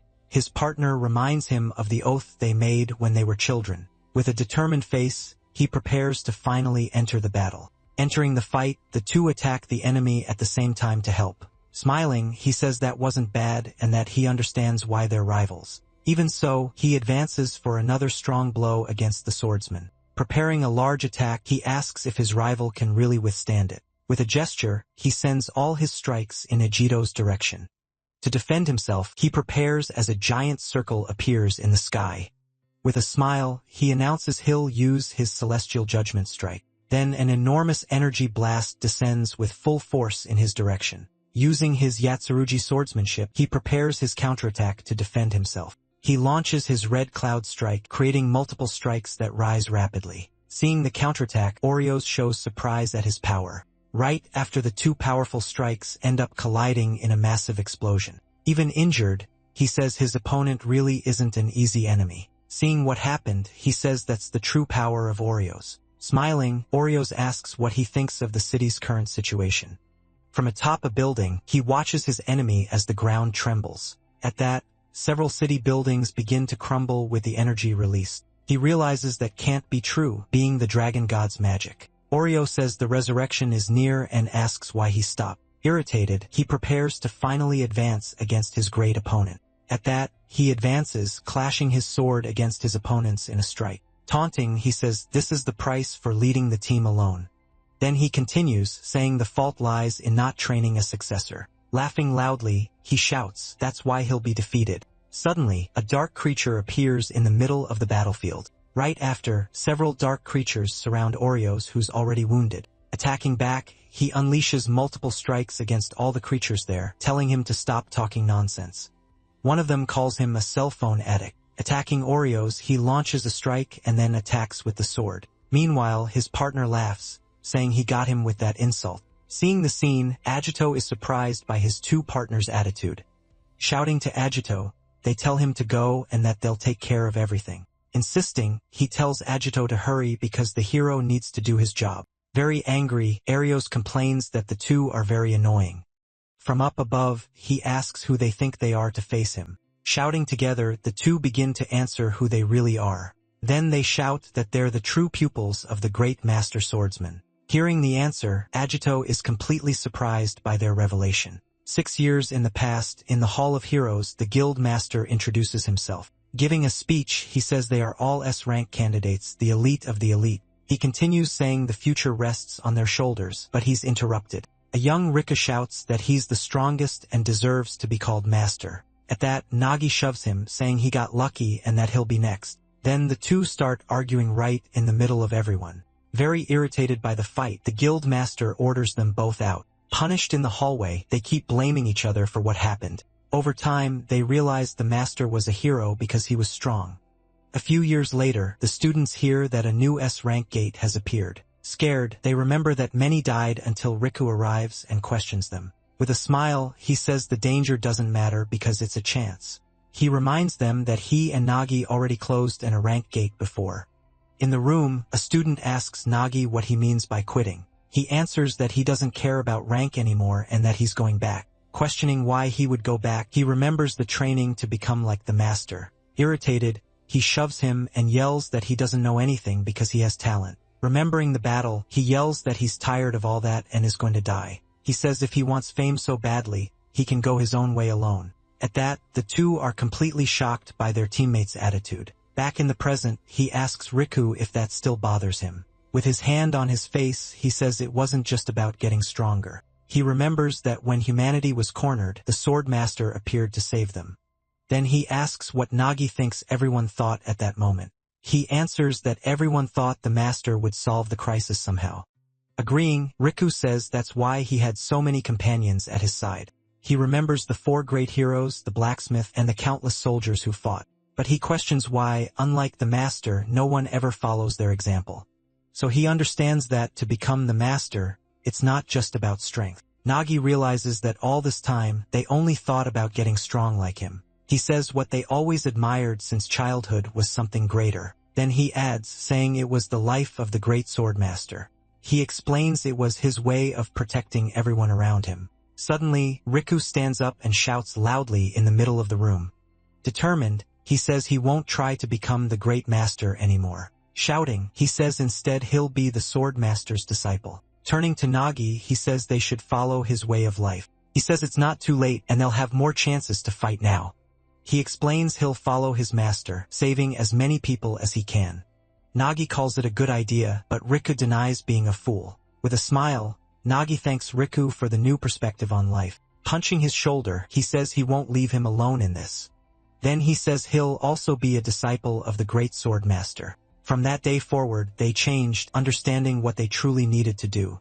Carrying their hero's will, they came to have a single objective. Back in the present, they shout that they are the Sword Master's disciples. Surprised, Ijito stares at them, while Ario seems unable to believe what he hears. Then he says he never had disciples, not even in his past life. Confused by the response, Ario says they seem worse than him. Riku asks Ijito to leave, telling him to leave Arios to them. Still not knowing what to do, he starts to say he can't go. Nagi says it's different now because he doesn't need to fight alone anymore. Together, they shout that now, Ijito has his disciples to help in the fight. He asks Ijito to trust them as they've trained hard for this moment. Preparing to fight, the two ask the Sword Master to trust them. Seeing their determination, Ijito finally seems to make an important decision. Interrupting the moment, Oreo says he's very sorry to have to interfere. He shouts that he doesn't care what they call themselves now. Ordering them out, he launches a powerful strike against the three opponents. At that, Ijito prepares to fight and says he has only one condition. Using his swordsmanship, he unleashes the prismatic constellation against the opponent's strike. With the collision, a massive explosion occurs, destroying part of a nearby building. Turning back, he shouts for his two disciples not to die in battle. He explains this is the first task he's giving them as master. Finishing his thought, he says they must survive at any cost. With a shout, the two respond at the same time that they understood the order. After giving the order, he leaps away, leaving the fight to them.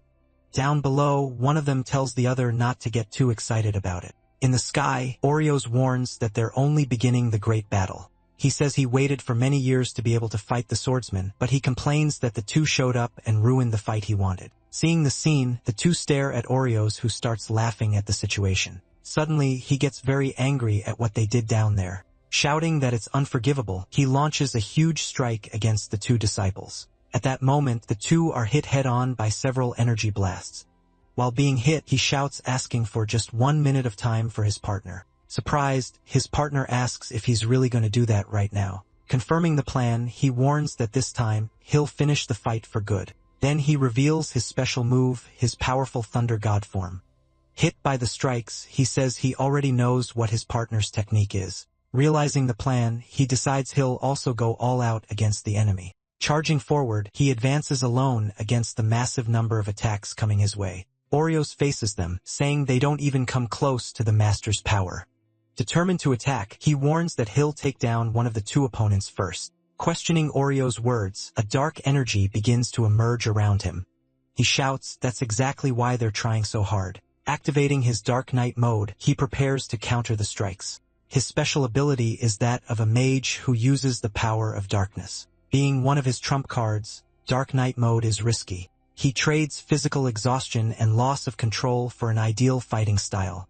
On the other side, Riku declares himself as the true disciple of the Master Swordsman. Nagi also says he won't disappoint his master, preparing his next strike. Using the six-cut strike, he advances against the enemy's attack. With his face transformed, he shouts that he won't fail no matter what. Being hit, Arios realizes what's happening right now.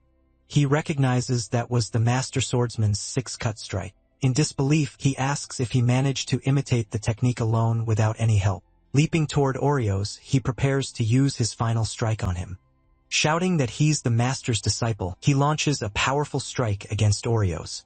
Taking the hit full force, Oreos falls to the ground surprised by the attack. Very tired, he says maintaining the knight form is already quite difficult. He complains that imitating the master's technique is too heavy for his body. Even knowing the risks, he says he was ready to use his techniques. He says nothing will stop him from getting closer and closer to the master. Imitating the Yatsurugi swordsmanship, he prepares to attack with everything he's got. Shouting, he launches his red cloud with black flames strike against Oreos. Seeing the scene, Oreos is completely surprised by what's happening.